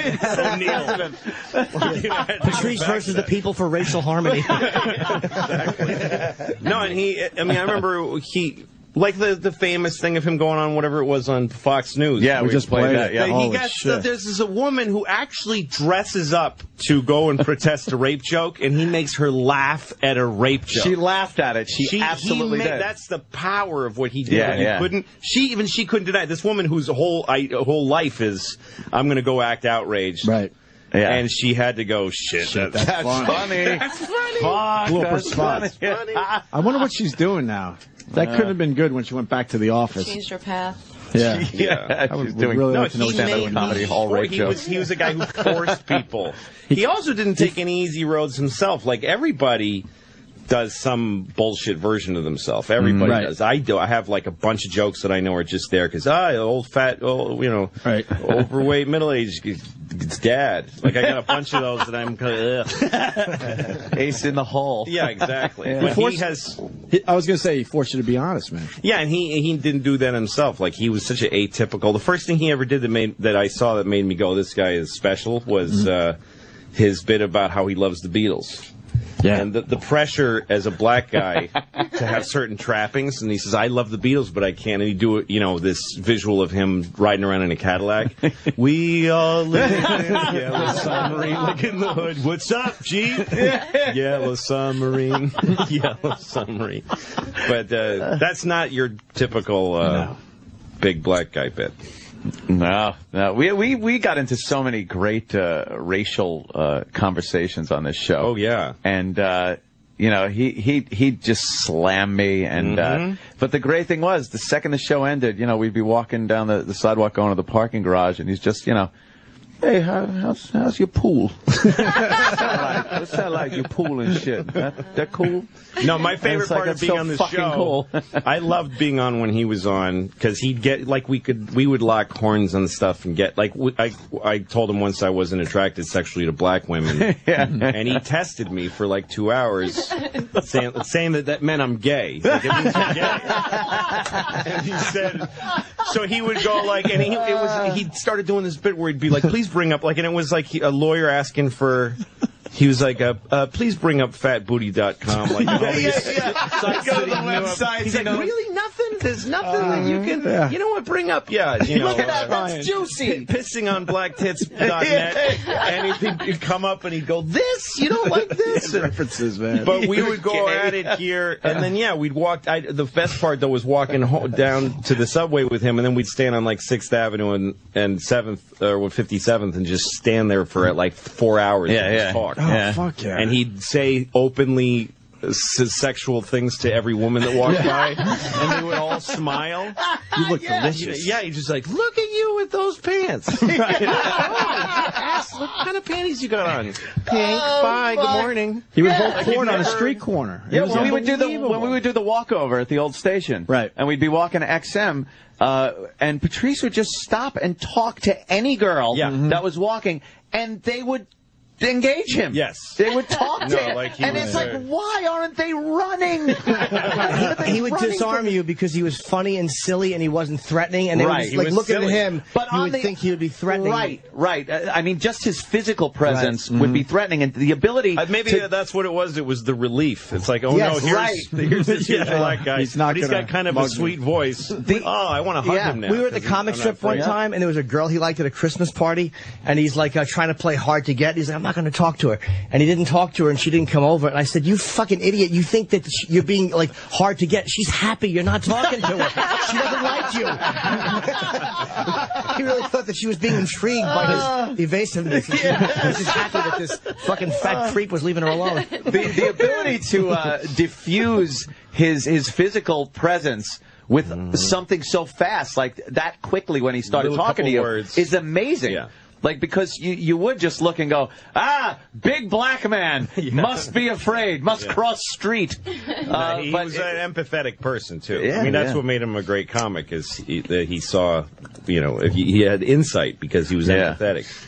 But he was the guy who would, you talk to him for 5 minutes, he'd start asking you about your life. And absolutely. What's going on every with this single and time. Hey, you like your truck? Yeah. Be talking about my truck and stuff. Yeah, I got mine. I like it.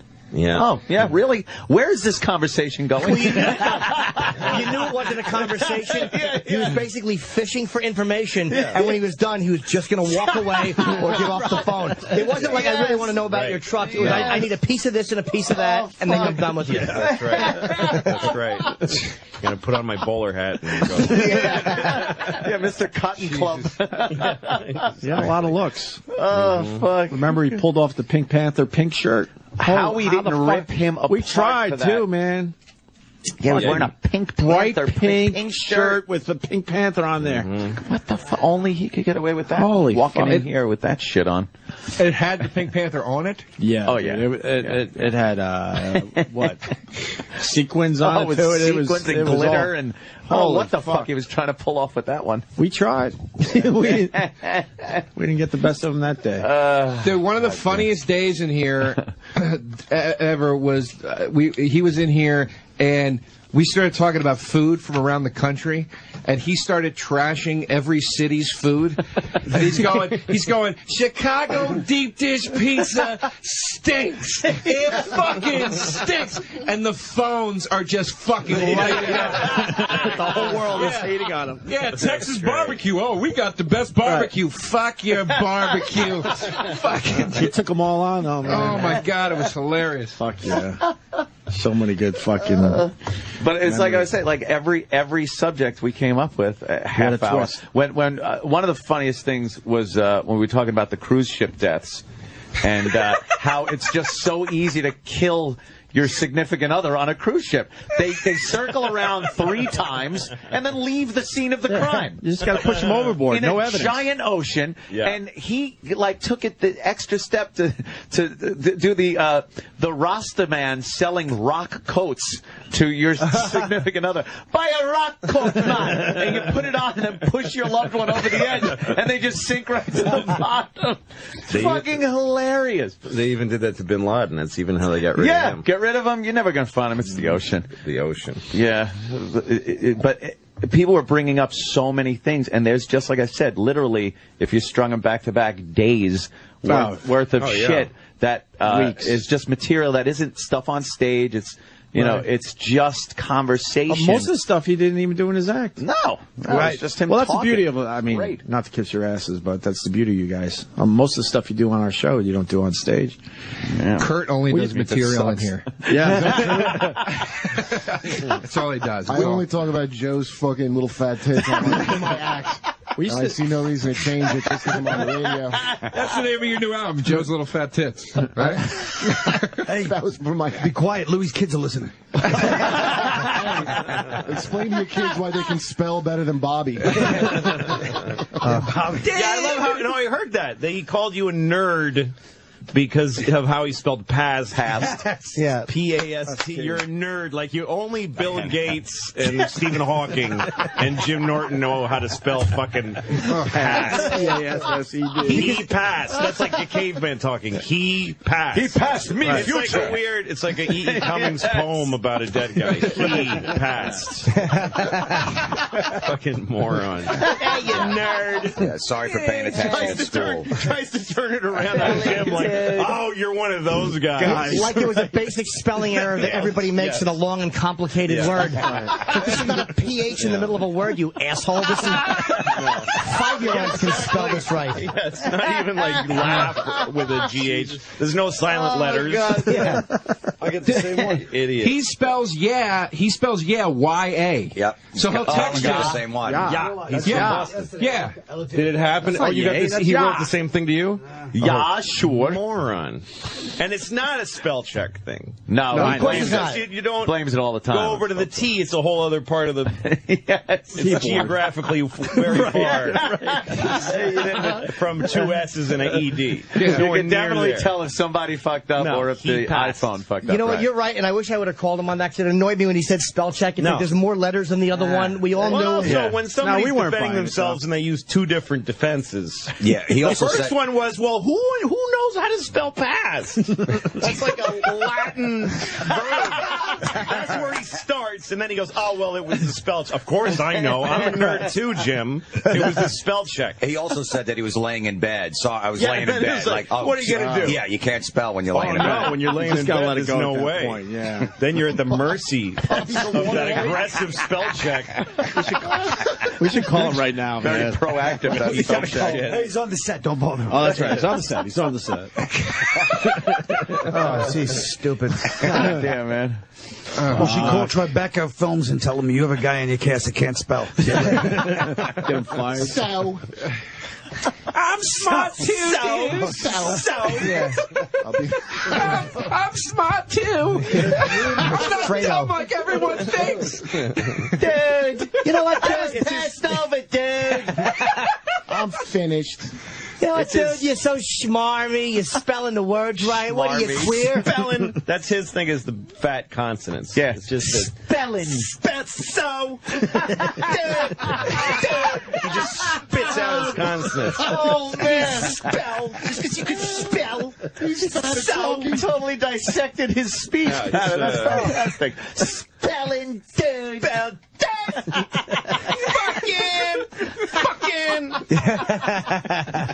I got a fucking pencil and I wrote fucking. What are you doing? What are you emphasizing? What feeling are you emphasizing? fuck, man. The visual of you turning down the radio for your daughters. Oh, is well, killing me. I listen. I always want to listen to this show, but I drive my daughters to school, and I'm always riding the volume. But with him, it was just, and sometimes I let it go. Yeah. There's curses in the But when world. it's- I don't, and I do it for a living, so I Right. don't mind my girls know it earlier than a lot of kids their age.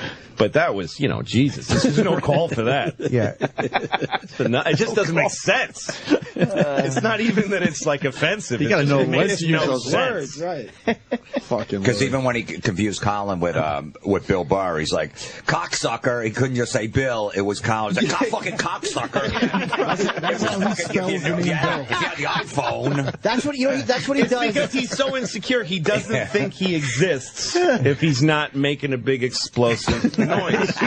And he can't just go anyway, so here's how I feel. Because he feels like he's shrinks into nothing. Poor Bobby. So he's gotta talk like this and say fucking in order to like feel like he's registering and feel like he's moving the needle on life at all. Otherwise he's gonna kill himself.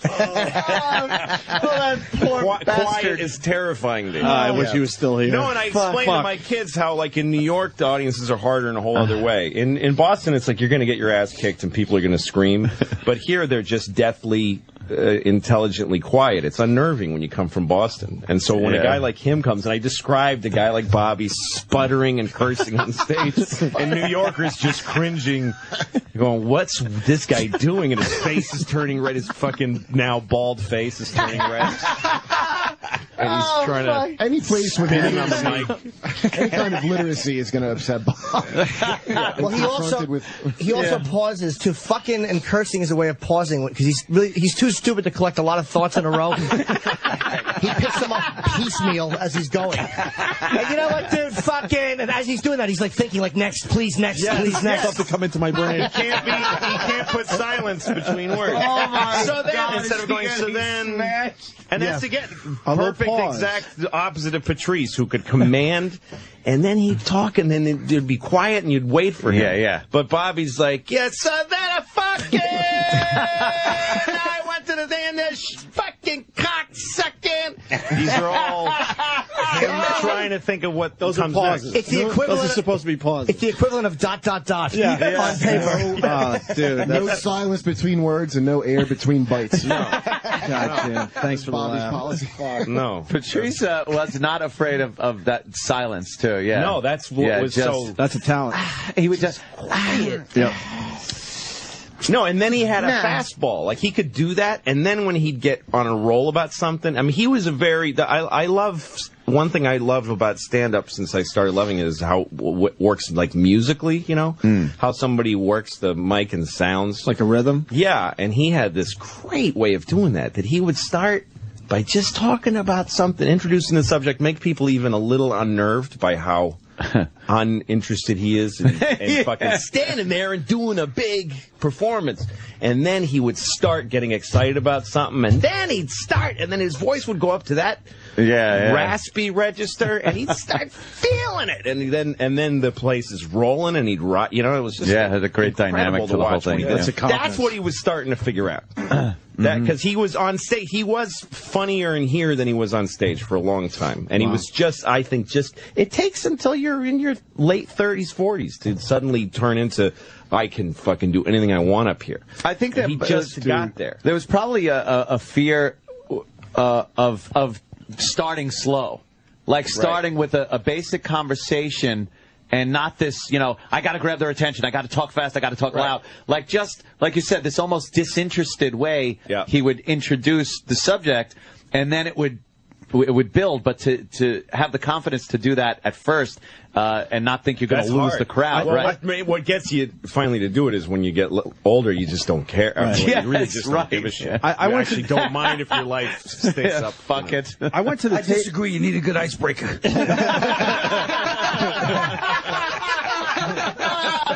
Shecky Quinn over there. I went to have an icebreaker. You gotta have a good starter. I went to the taping, and I don't know if it made the DVD, but just like what you're saying, he came out and just checked out the room for like 5 minutes, and I'm sitting there. A huge amount of balls. And I'm sitting there in the audience. Huge. I don't know. I don't have those balls. I don't know if they edited that out of the DVD. I haven't seen it yet. Yeah. And I'm sitting in my seat like, this is your fucking chance. Yeah. Do something. But That he had takes- the confidence to just Well, you take get it the all crowd in. into your gear when you do that. Yeah, There was yeah. one guy who was great at that, but I don't know. I think he's long gone. But remember Jonathan Mike Solomon? Oh, yeah, Jonathan. Ray Jonathan J. Johnson. Jonathan Solomon used to come on stage, and he had the first time I saw him, he had a tape recorder with him, and he came on stage, didn't say anything. He just came on stage and he looked at the tape recorder to make sure it was running. And then he put it on the thing and then kind of cleared his throat, looked around the room, and then started. And I was like, ugh. Wow. But he did that every night. Oh, After I okay, saw him a yeah. few times, like he always starts by Yeah, he did. pretending he's not sure of his recorder. Right. Like, I don't even need to look at you people yet. Right. And it would be like, at first you go, what a dick. But then you go, Yeah, yeah. I guess this is what he does. As soon as he gets one laugh, he's bought credibility for that pace. It is almost like rebooting the crowd, you know? You kind of, forget here's that last my guy. pace, right? Doesn't matter how high energy he was. Right, fuck him. John Joseph just did 3 songs. And now you're all going to watch me fiddle with my Panasonic micro recorder. So I'm going to say another guy that used to do that, and I'm waiting for my trashing. Okay. But Ray Romano would go on at the end of a show, everybody's hot, Yeah. and he'd go on and be like, the whole crowd's like, oh, this fucking asshole talking about his fucking family. And by the end of that set, by the end of the set, they'd be like, yeah, they'd fucking get him right into his energy. You got to bring him into your wheelhouse, Carl. That's a good word, Jim. We have Bob Kelly on the phone. Oh, shit. Hey, Bobby. Bobby, we were just talking about you. Hey, guys, I know. I hate everyone in that. And fuck you, Louie. Yeah, you've been jerking off to this the whole time. You love being talked about. You stinky redheaded fucking piece of shit. There goes with the fucking again. Why would it hurt my feelings that my hair is red? It's been that my whole life. Exactly. It's the only thing you can come up with. You don't even have like a unique. Yeah. Like I didn't say anything about how you look or just your basic. You said his bald face. Hardware. You did say his bald face. Well, after like a long, other acute. And you say you didn't like me. Yeah. Fuck I didn't say I don't like you. Yeah, fuck you. I Fuck didn't you, one time say I don't like you. That's Fuck what you, heard. Louie, with your 2 legs and your goddamn toes. Fuck you. And I hope your kids are listening. Fuck them too. Okay. Bobby. I brought him into the conversation. And he just That's all hung right. up on that one. He said, I hope your kids are listening. Fuck them. That's right. Damn. Wow. I know you're listening too now, you idiot. Right now, what he's doing. You know what, Dad? Right now, he's walking away, putting his phone, and he's trying to pull up his pants like a fat man does when he walks. You have no way. Bill Frawley trying to pull his pants up the bottom half of the egg of his body. And they got nowhere to hang. There's no friction there. No, there's They nowhere for can't them to hold hook onto. Yeah. You just got to pull them so tight that there's a belt mark in his fucking non-waist. He probably wrote out that rant just so, because we were just making fun of how he talks. He probably was reading it from a piece of paper. Yes, And that's all he right. had, so that's why he hung up. Yeah, nothing else. And he spelled red hair H-A-R-E.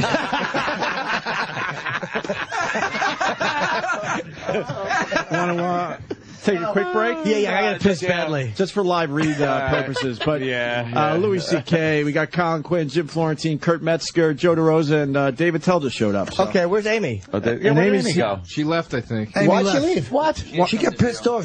She told me you guys have the shit out of She had something to do. What'd she have to do? I don't know what she had to do. She had anything to do. None of your fucking business. But she's lying. You She know might why? have to do another radio interview here. I think that's where she went. Oh, really? All right, she'll probably come back. Probably to on Probably a woman's something. station. I hope so. The Woman's Network. Oprah. Talk about their vaginas, periods. Quick break and we'll continue. Got a lot of guys in the studio. Oh my God, it's so funny. Jim Norton, Everyone's Jim hilarious. Florentine, Louis C.K., Colin has left. Colin David left. Tell has come in. Joe Yeah. DeRosa, Kurt Metzger, who's Russ And Manee. Russ Manee. We haven't seen Russ in a while. What's up, Dave? Hey, guys. I just want to say, as a representative of the white comedy community, I'm glad to be here. And, it's a horrible loss And I think now we have every race and creed represented. That's right. in the room. We're all- it is funny. This is Patrice's home. There's not one black guy in here. No. There's Yeah, where not was one. Keith? I thought He he was- died. The one black guy. Keith. I don't know. Keith is. I saw Keith last night, but he knows today or tomorrow it's an open invite to come in. Or Kevin Hart, I don't think is in New York right now. Yeah, we'll take some more people tomorrow. And that about covers it. Yeah. and then there's motherfucker. That's it. Yeah. I think it's great that you guys are doing this, and it's a shock. And I don't know about anybody in this room, but because of Twitter and all that kind of stuff, I can't even process exactly what's happening or what happened, and it's just a horrible loss. So yeah, It really is, and you see it on Twitter, and you see how many people love the guy. Yeah, but how many paid to see him, huh? Yeah, that's true. I hate to be the They come out of the I hate to be woodwork the now. douche and bag of the conversation here, but yeah, everybody loves him for free. We got a purple suit to buy and a gigantic coffin. All right, let's make things happen. All right, enough hemming and hawing about it. Oh my God. We got bills. Oh my God. 999. What? Oh, sorry. That was the last time I was here. No, but I mean honestly, it's true. There's a lot of fans, and Oh my God. what? Well, what were you guys talking about before I got here? No, Patrice. We didn't bring it up. You're the first one to bring it up. Yeah. Oh, the president's in town. You're right. Yeah. There's so many other We're going things to talk happening. about that. Holy purple What? suit and a giant coffin. Purple suit and a giant coffin. First of all, Patrice was probably the most fucking hardcore, could not give a shit about what anybody thought, and that starts from the show business itself. He could not. I've never seen a guy walk away from more projects. Oh, God. The Office. He was on that, right? Yeah. He was like, "Fuck, I'm out of it. This is like, no, I don't want to do this." Arrested Development. Arrested Development, Web Junk. Web Junk, and I'm sure like several movies where they like just probably wanted. Russ worked with him on the last pilot for Comedy Central, right? Yeah, that's right. And Russ Maneve, everybody. Yeah, and the way you're saying that, we were involved in something with his pilot, and it wasn't going the way he wanted it to go, and there was a room full of Comedy Central executives, and I'm telling you, he screamed, not even a hiccup of anxiety or intent, and just for 20 minutes, just a steady stream of well thought out insults. And just let everybody have with no fear of losing it, or he was really, really willing to walk away. Ultimate all the time. balls. Yeah, totally. Ultimate balls. From the beginning, from his whole life. Jim, you tweeted a picture yesterday, you and Patrice on a movie set, and how miserable he was, or something like that. Furry Did he do Vengeance. something on there? We fucking did, which is not a great film. We played construction workers, and we had this. They gave us honey wagons. I saw you guys in two construction He hats. just starts laughing. Fire Vengeance, we play construction workers. I was like the codependent wife. He was just embarrassing to be associated with because we had to go in and do our first meet with the director, and we had sat around all day. And I'm trying to hey, we're doing a movie, and it's a Brooke Shields movie, and we're sitting down, and he's just. You're like the battered wife making excuses. I'm like, you know what? He's tired. The wife of the alcoholic. Everybody hated him on that shoot. He was so. He never had a time like when you first come to New York and start being in showbiz or whatever. Everybody has some awful cringeworthy memory of meeting a booker or whoever and shooting up too quickly from your chair. Oh, hi, thank you. Yes, thank you. He never lived that moment in his whole life. He could be slumped in a chair, and Steven Spielberg walks up to him and he looks at him like, "Do I have to take my hand out of my pocket to shake your hand?" How you doing? Uppity, I think it's the word you're looking for. He's uppity. But a good kind of uppity. He was very down energy uppity. But I can say this because I talked to, and I think a lot of the comics here will back me up. There's a lot of comics who wishes they could be here, and you've been getting calls from people. To this young generation of comedy, like Louie and I are kind of like, in Jim, like we're all the gyms here. There's like 9 gyms. we're different. But to like Russ's people, and Joe especially, like Joe's people, Joe Jarosa's people, Patrice was the guy that they looked up to because he was definitely the fucking wildest, like, commander of like a stage and like. Especially with the New York City club scene, which is way better than, like the LA club scene in terms of like, you're going to get in somewhere eventually here. It's not like you're going to do a couple of improv classes and meet somebody who does a voiceover thing and rescue a dog and just kill some time, hopefully before you're 40 years old, something happens. But here, like, these guys looked up to him because he, like, could dominate these clubs, and then if he didn't like the clubs, he wouldn't go back. It wouldn't be like this whole thing of like, play ball or whatever. And that's pretty, especially for a guy who is a great comic. You want to see him perform a lot. I don't think Patrice, only on his terms. That's all I'm saying. Yeah, he never lived a false moment. I don't think. No, he just wasn't willing to. Sometimes he would allow, though. Patrice is the thing, and he was his uncomfortability with people. Sometimes he misread situations where he thought that people were being worse than they were, and there was times he would go back and realize, like, I probably shouldn't have handled that way. That was self-destructive. Like, he was also good at looking back with self-analysis and going, Remember when Chris Rock gave him that speech? Oh boy. Chris Rock gave him. Well, I remember because Chris and I, when we were doing this fucking stupid Pootie Tang, we were auditioning people, and Patrice was, for both of us, one of our favorite guys. Yeah. We loved Patrice, and we wanted to put him in the movie. And I don't remember which part it was, but there was a big, huge part that was his. Oh, shit. As long as he just walked in and just made a basic effort. And Louis, he was a good actor, right? He was. He's a really good actor. He could act. He was really good. And so it was just, and anyway, Chris and I were working on it together at the time and doing a bunch of things at once. And that audition that he did took place without us there. So we saw a tape. And we just see him walk in with this script at his side and his big hand. And he just looks at the camera like, do I have to do this right now? And he kind of picks up the script with this big, all right. And just starts reading the lines like, this is shit. I hate this. You could see the sweat on his face said, like, I had to walk here from whatever. Yeah. I hate this. And we're like, we really wanted to give him the part, but we couldn't. Wow. But we talked about that he was wasting opportunities because of how much talent he had. Yeah. And if he could make a few little adjustments to doing exactly what he wants every 10 seconds. I mean, he might have been seen by more people. It's hard because we love the guy because he was like that. And when he made it to 40, it was like, all right, you made it to 40 this way. Now it's working. It's just starting to work. But if he had taken, again, I'm angry he didn't take better care of himself. It's part of your job. If you're given, he was giving a vital ingredient to America comedy. Right. And he deprives everybody of it now because he fucking wouldn't stop drinking grape soda. So, and eating McDonald's. Spike Lee loved him too. And, he was in 25th Hour, and Spike uses the same guys over and over and over. Yeah. Really? And, he does. I've seen all of his films. I don't see Spike in here, do you? Well, there's a good reason. There's a reason for that, Dave. Okay, go ahead. This is called. This is a black bridge that was burned. I see. You think it was just white people he offended? He had a pilot. Like, Spike wanted him to do a project or to hold off on a project, like, because it was between Patrice and another guy. But Spike really liked him, and Spike's like, please just don't go out to L.A. for pilot season. And Patrice just refused to bend. He's like, I got to go out for pilot season. And Spike's like, I just want you to can I just keep you on hold? Because he wanted to use him for that or something else. And Spike actually called him personally, which you really don't do. And he goes, look, I really would like you to do this, to hold out for me.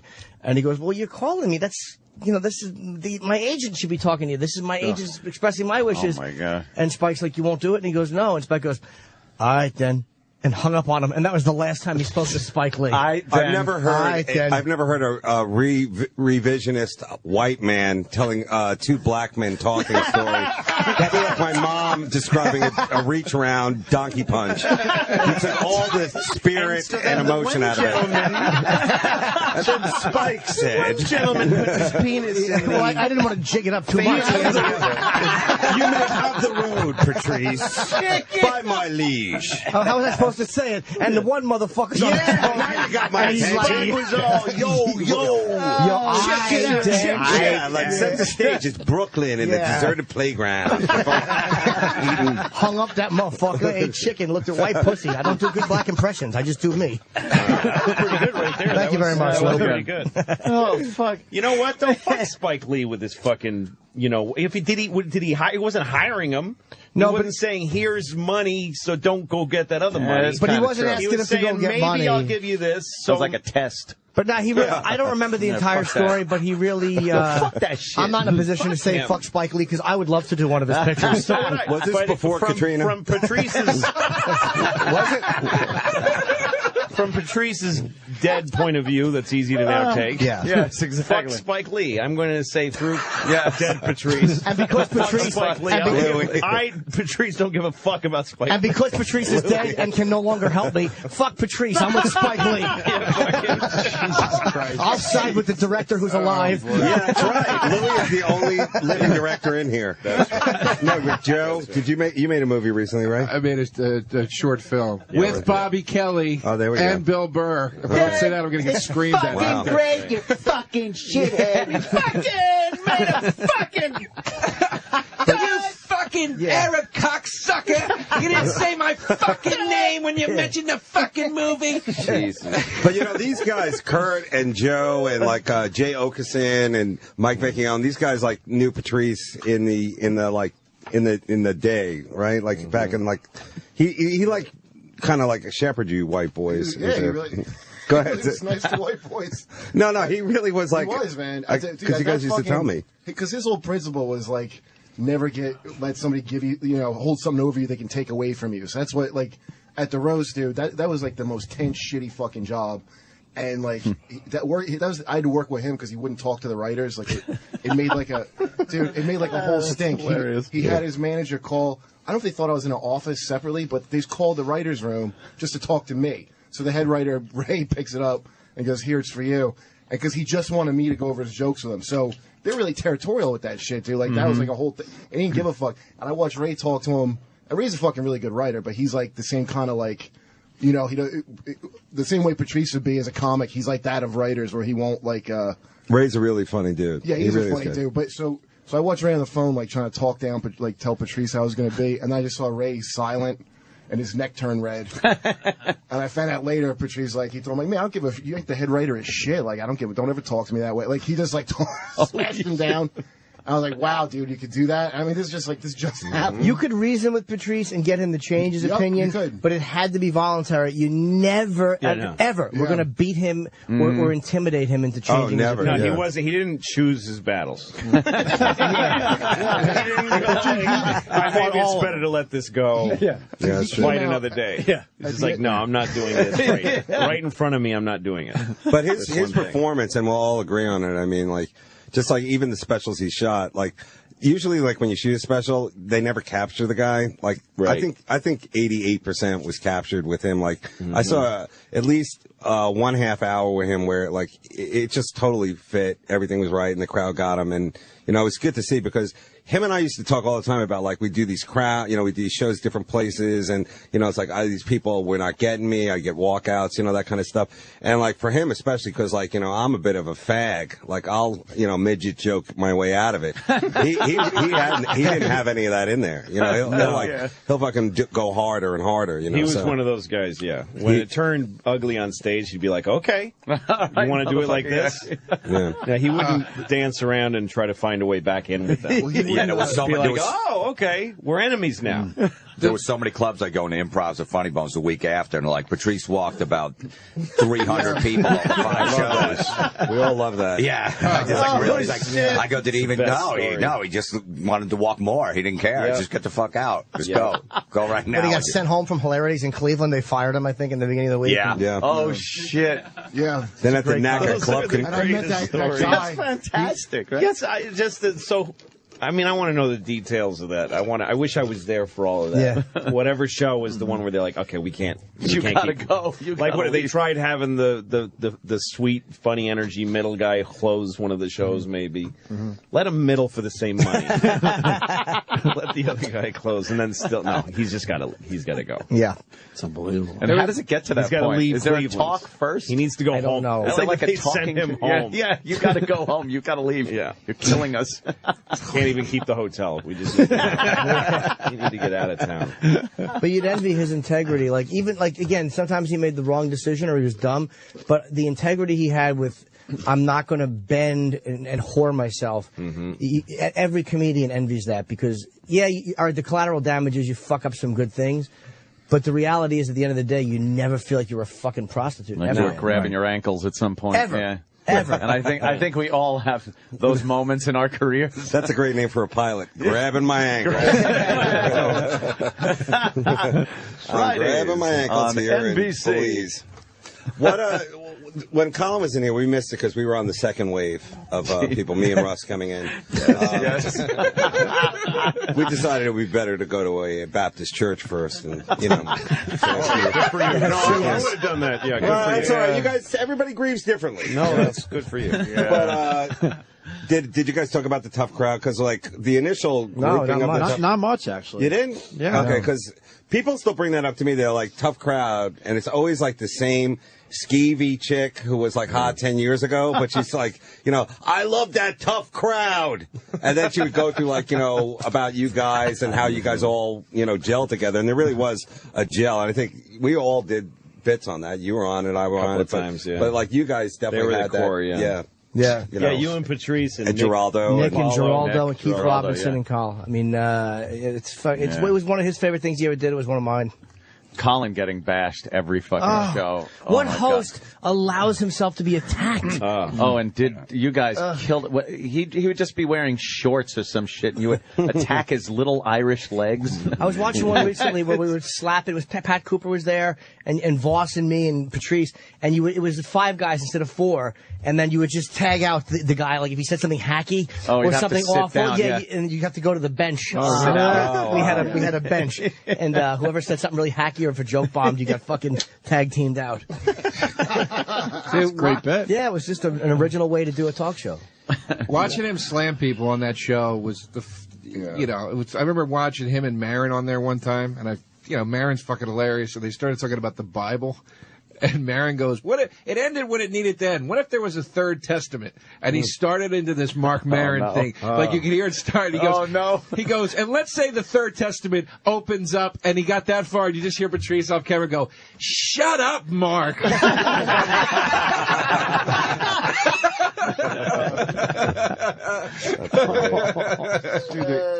Did you already watch the clip of him trashing that fan? A tough crowd. I wasn't there for that was a good That's one. so great because that fan wants to stick to his Vietnamese guns and doing that voice. Yeah. And Patrice just won't fucking. He's like, "Will you pull out of the Vietnam Matrix?" For He'll have no part of it. Yeah. and he's just. I mean, because it's all his insults. It's like what you were just talking about.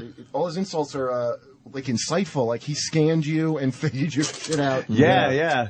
That's Exactly, man. Yeah, he didn't just throw out shit that was surface insults. He knew what the fuck would get you. He profiled people extremely well, quickly too. And that's why when he smashed you with something, it was like, oh, it was personal. Yeah. Like, You'd walk into the Comedy Store and he'd stare you down for like 20 seconds. You knew it was coming. You're like, all right, fuck, and then you got a personalized bashing. The worst. He's been looking at you with the red Terminator screen, like doing an analysis, breaking it down. He walked people in regular life, not just a show. I remember he walked the crowd in a restaurant. I swear, one night at the cellar, all the waitresses from Caroline's went down. They were all dolled up, and they all looked hot, and we're all like, wow, we're going to try to fuck all the waitresses from Caroline's tonight. And they single file walked out. And I go, where are you girls going? They go, well, it was fun until Patrice showed up and got going. Because he just sat there going, you stink. I bet you're fucking pussy, but They did stink. They all did stink. Yeah, they did. I mean, that was a great day. He was right. I The worst was when you'd fucking start dating a girl and you'd bring her into the cellar and they were all there and you'd see the look and you're like, oh fuck, this is, first of all, I'm gonna get attacked in front of her and humiliated because you don't feel like a real comic when fucking 5 guys are just kicking your teeth in. Why would you bring a girl? Yeah, why would you bring a girl? It was a tactical error. Yeah. You know, you want to bring her to the cellar. It wasn't a girl. That's yeah, exactly. We're not supportive. Were you coming from the Mark Twain Awards? Come on, little lady. Dude, do you remember starting? Jim, do you remember that when you came in? You came in with that girl, and I remember you came over and asked him not to be. That was your mistake. You asked him to not be a dick. Like you came to some girl and sat at the back. That ain't gonna work. Patrice was sitting like a middle table, and he goes, "Hey, Dr. Octopus!" It was when he was making fun of you for opening up for Dice. So you came with this girl, and you tried to sit her away from both the table and the middle table. Yeah. And it was right after the Dice thing, so he starts doing this Dice voice at you at the top of his lungs. He would not leave you alone. And you're like, "Can you please? I'm with a girl." And then it was like blood in the water. Like, just like a shark would not stop. I don't remember. I vaguely remember asking him, like, just not please. Not tonight, Not right? tonight, please. I really like this one. This is really... we argued about that one time. I'm like, I need everything to work for me to fuck. Like, I can't... it has to all work out. You brought for it me to the be wrong able to place. see. You thought you were just going to walk in like, "Dad, this is Henry. It's his place." Yeah. Did he really Henry. Jim. I remember pissing girls off and getting laid as a result. I mean, actually, one time we did Mohegan Sun. It was right after my ex dumped me. And he was trying to cheer me up. So we're sitting in that horrible. Sure that worked. That cafeteria. You know that cafeteria where in the casino. He picks out this big fat, like the fattest Dominican girl I've ever seen in my life. And he just starts talking about fucking me, like really openly and this randomly in cafeteria. And I'm horrified, like, dude, don't. He's like, "Yeah, no, he's got a big dick. I heard. Why don't you take it?" And dude, this girl called me up late. Like, it fucking worked. Wow. Did you bang her? Now I called he had no respect for me, so I called my ex to come back up and fuck me instead of I should have fucked that fat girl.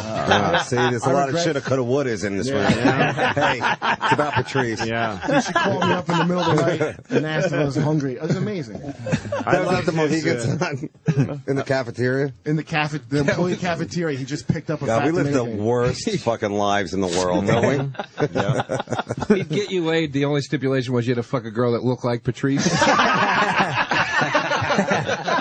I know, we're talking about him like he was fucking, like he was Nicholson in the 70s. He helped you fuck a fat chick in a cafeteria. I didn't even do it. What a life. Wow, what a shame. Yeah, what a Can't loss. believe that came to a halt. Trying to hook up with a fat Dominican chick in a fucking... After she just did a double shift, and she smelled like fucking food. I should have done it. I really should have done it. I should have fucked that fat chick. For the story, yeah. Did you guys do that roast of Patrice at Boston, was that Boston Comics? I believe Boston. Because I remember all the comics were like, "Hey, there was like a big wave of people like, what's all the excitement? Where's everyone going?" They're like, "They're roasting Patrice over at the," like it was like a lynching in the 20s. Just like freckle-faced guys who are no longer comics and just like weird, like ventriloquists were running over, magicians, everybody like, "We're going to get him." And then all these long faces leaving because Patrice can hold his own. Yeah. Like a wildebeest. Like in that animal video where the wildebeest like saves the smaller beast from the lions. From the lion, like that. He could hold his own. I remember that. I think I remember that. Is that where Keith bombed? Yes, I think that was the one where Keith went up and tried to just improv. Like, why are we roasting this man? I remember that. Yeah. That was the one. Yeah, he came in late. He came in late, and just went right up to the fucking. Not to prepare it at all. And that's like 2003 or something. Yeah. And that because we were off the air, man. And I remember I wasn't sitting next to you, and one of the comedians pointed out how I wasn't sitting next to you and how I sold you out because we were off the air. That's how I know when that was. I think it was funny, 2003. Man. Yeah. Jumped on Colin's coattails was the joke. Yeah. Went from us to him. Yeah. That's sad. I love his bits about being paranoid as a black guy, like not one if he threw away a soda. Oh, that was fucking brilliant. He didn't throw it out on the street because it might land next to somebody, like some dead girl. Dead white girl. Yeah. He'd be the Coca-Cola killer. The Pepsi-Cola rapist. He's like, go over a hill and land by a dead white girl. The Pepsi-Cola rapist. And he'd always get a receipt, so it was marked what time it was. By gum. That's actually, you know what? I think there was some truth in that, too. No, That there a was. fucking, You could tell. That's why it was funny. But that's what Yeah. it was like a totally other thing. Yeah. It's like I remember reading a thing about Rocky when they made that movie and that Stallone was peddling the script. Nobody wanted to make it. Right. And then whoever made it, the guy, producer, said he's reading yet another boxing picture. Like there's so many. Who's going to want to make this? And then he goes, and then 3 pages in, this guy's talking to his turtles. And I'm like, what is this? And it made him pay attention. That's what Patrice was like. He's like, here's another big black comedian on stage. Yeah. I'm going to watch him with one eye open. And then he's talking about this Pepsi Cola rapist thing and these silly, weird, totally different insight into being a huge black guy than anybody. And you go, wait a minute, a whole other thing. I thought you were going into a different direction where you were saying trying to convince him of something was as frustrating as talking to turtles. Like you have a better shot at winning an argument with them. But we all agree he was black. He was black. At the end of this, we're all going to say he was black. Oh, man. Really? From Boston, too. He was a black guy from Boston. So, Louis, do you think you ever met him like as a child? No. Oh, no. Because you're from a different town. No, Boston, totally segregated. Would you say Boston is? I mean, I don't. We know. Giantly different. Like Nick DiPaolo probably never saw me. Never. No. There was maybe in a school bus. Did not walk on the same street. Nick wouldn't even sit on the couch with him on Tough Crowd. No, every time I had a Boston comedian over, like sometimes a Boston comedian would call me when I first moved here and ask to stay with me to try to be in New York. And we'd be like on the Upper West Side, and he'd be like, "Why you live in a black neighborhood?" Like literally all the time. You see any black people, it must be a black neighborhood. Yeah, for 20 blocks. This is black neighborhood. But Patrice. I don't know what part of Boston he was from. Roxbury. Yeah. Right. Well, that's a good place, right? He was the best to argue race with, though, because even when hours, because even when you didn't agree with it, he always had a great point of view. It was like, and you always had to respect what he was saying. It's like it wasn't just the typical black guy sounding off about race. Right. It was a well thought out point. Yeah. And he was right about white racism. Like he knew more about white culture than any black guy I've ever. One of the most white people. Yeah. I've talked to 3 or 4. Yeah. No, and he was basically a very. Yes. I just realized who was talking. Yeah, actually, it was 2 of them, and you talked to them both twice.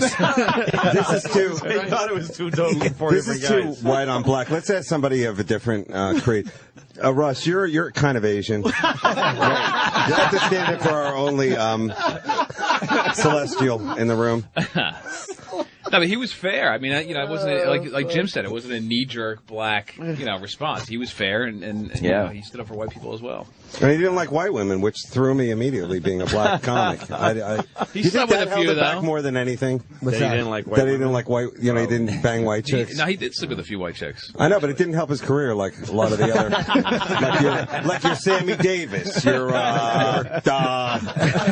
Russ and I were talking about something that we're the weakest generation of comics on the way down there, because we're like, think about it: Don Rickles, Joan Rivers, people have been through wars, just all these amazing things. Yeah. They're still going. It's like us. Who knows what's going to happen? So fast. Yeah, all of our Freddie guys, Roman all is our still best around. guys. Yeah. Yeah, Freddie Roman. I mean, like just so many. Jackie Mason alone, like he's doing something right now. Yep. Who knows what he's doing? Exactly. That's a frightening thought. The cast of that's true. We lost a lot. Hedberg this year. Oh yeah, I can go further back. Oh yeah, even Jerry Wilson, Jerry Red Wilson. Fuck yeah, Jerry. This year was Schimmel. It started with Richard Janney. Yep. I guess you could say that was like in the Drake Geraldo. Sather. Oh, Died the that same guy. way. That was that was the shooting himself. Wow, this is depressing. Patrice DiStefano, Hedberg, Geraldo, Mike DiStefano, Freddie Soto. Yeah, Freddie Soto. That's right. Yeah. Yeah. Jesus, comics die more than rappers, dude. They really do. They It's do. amazing. Rappers are healthy now. They live a good life. Yeah. Yeah, they're all drinking wheatgrass. What happened to you guys? Criminals. Vitamin water. Wheatgrass and Red Bull. Is there anything the fans can do, like any donation set up by the family? Honestly, what I think is do they need money or like, no, but I think a show of support. Because I'm doing Magoobies in Baltimore this weekend, and I really think to get those shows sold out, it's what he would have wanted. I was waiting for Jim to break the ice because I'm at Mohegan Sun. See, there we go. And we were talking about the cafeteria, but I can't. And I was waiting. I knew he was going to do it. Of course. Waiting for his lead. Yes, it's what he would have wanted. Of course. A full house for me. It's what he would have we'll loved. figure. To answer Dave's question, we'll figure it all out. Yeah, we'll do something. We'll Obviously. absolutely do something. I don't know what, but we don't know yet. We don't know what's going on yet. Yeah, and weird time. I assume his family and all that, want their whatever service. There will be a service. Yeah. They're already looking for a church, and I think Ain't going to be in New York, or I think New York. I'm not sure though. But I don't know if it's been decided, but they'll probably know by today or tomorrow. So we'll, everybody will find out. I just don't know exactly what day. Next week sometime maybe. Yeah, it was so hard to just even sleep last night. Every time you start dozing off, you just think about it. It's one of those. He rocked on this show. You guys really sucked. We were fortunate, man. No, you guys were very cool to bring him on and let him be himself. If he sucked, he wouldn't have fucking been on. He was so good at just talking about anything. Yeah, he really was. So insightful.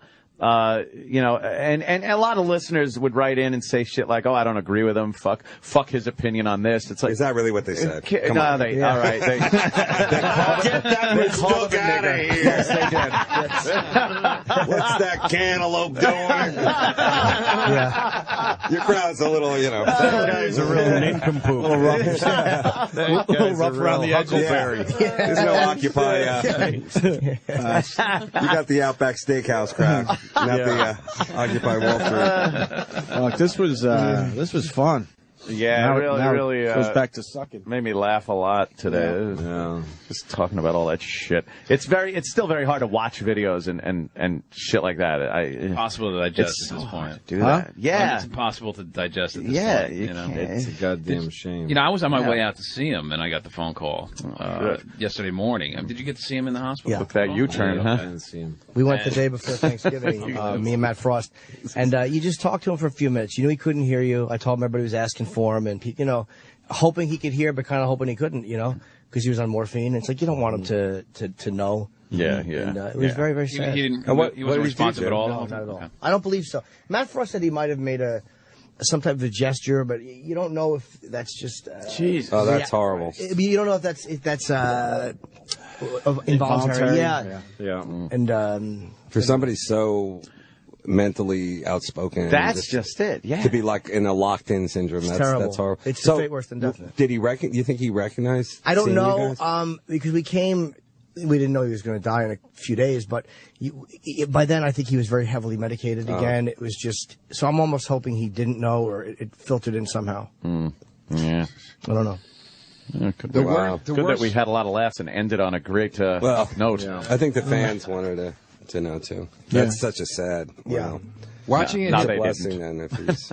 No, I know. Yeah, because somebody like that, you don't want to think that they're put in a position where they're cognitive. They know exactly what's going on, but they can't express themselves. Because that's what he did so well. Yeah. Is just do you know how bizarre it is to have a one-way conversation with Patrice O'Neill? It's the most surreal thing I ever did in my life. I'm like, I could just say anything and you can't respond. I wish I had this opportunity years ago. You should have spent 12 hours there. Just trying my jokes on him. Right. Patrice, everybody misses you. We hope you're well. Black people are responsible for their own plight. And you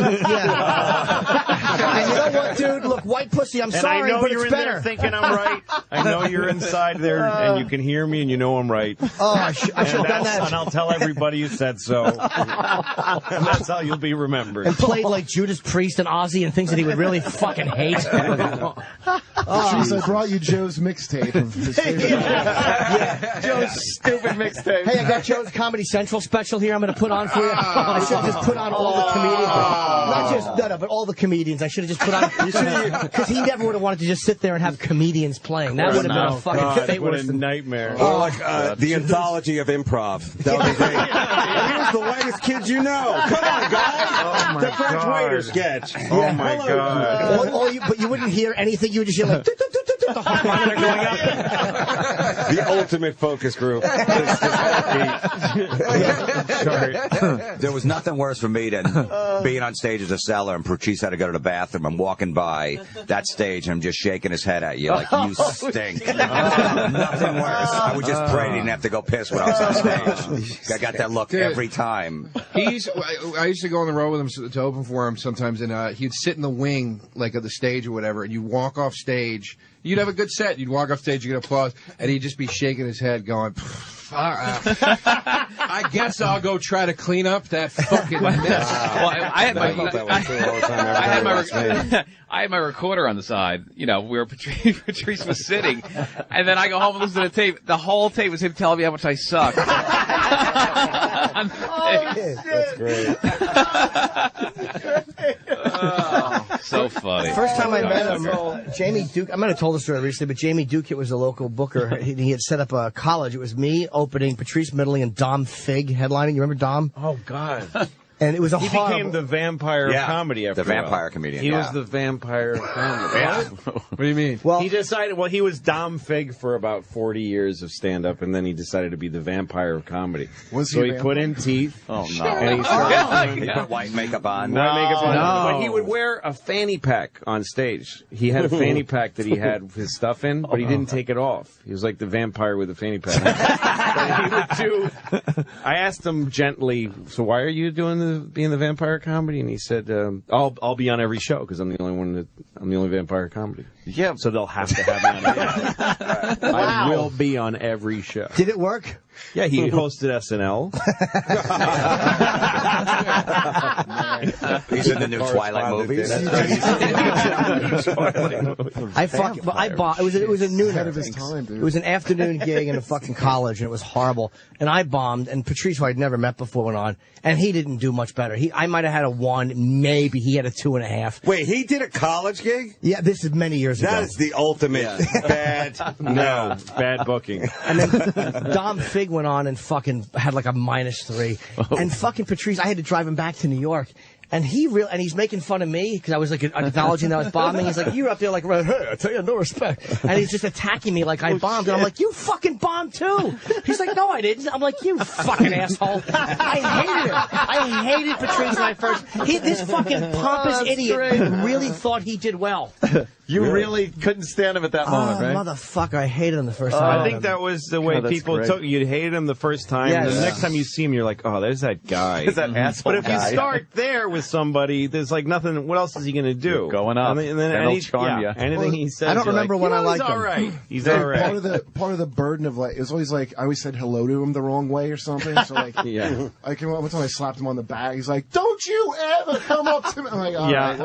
Yeah. It's like an emotional burden. No, to sometimes I see him and I'm like, I'm not sure exactly the perfect way to say hi to him. I don't even want to try. I'm going to get called out on some bullshit just for, what's up, Patrice? Oh, come on with that. What's up? Yeah, I don't want to examine my whole life every time.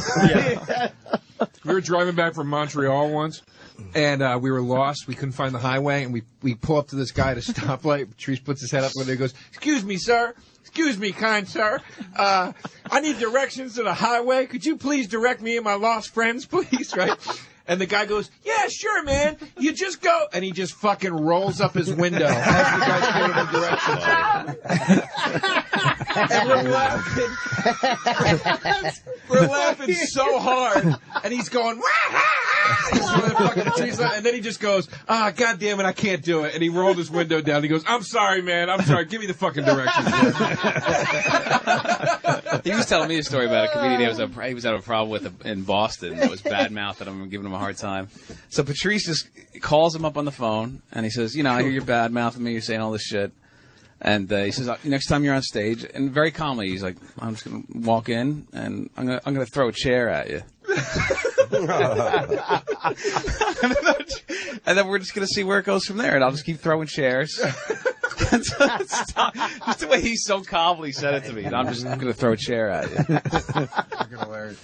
He was never. That's one thing he wasn't though. God. Like Patrice would emotionally bully people, but he never, ever used his physical imposing, other than what people would be nervous of by just looking at him. Right. Never tried to physically bully people. But I mean, never even tried to impose his size. No. It was all fucking his voice and his booming opinions. He never tried to physically bully but the size was, you know. People would take that, but he didn't. Jim, you were the best wife we've ever had. He never laid a hand on me. I just can't shit without crying. No matter how cold supper was. He would only make me feel awful. He would just yell at me. Never laid a hand on me. He assassinated my character. He made me hate myself.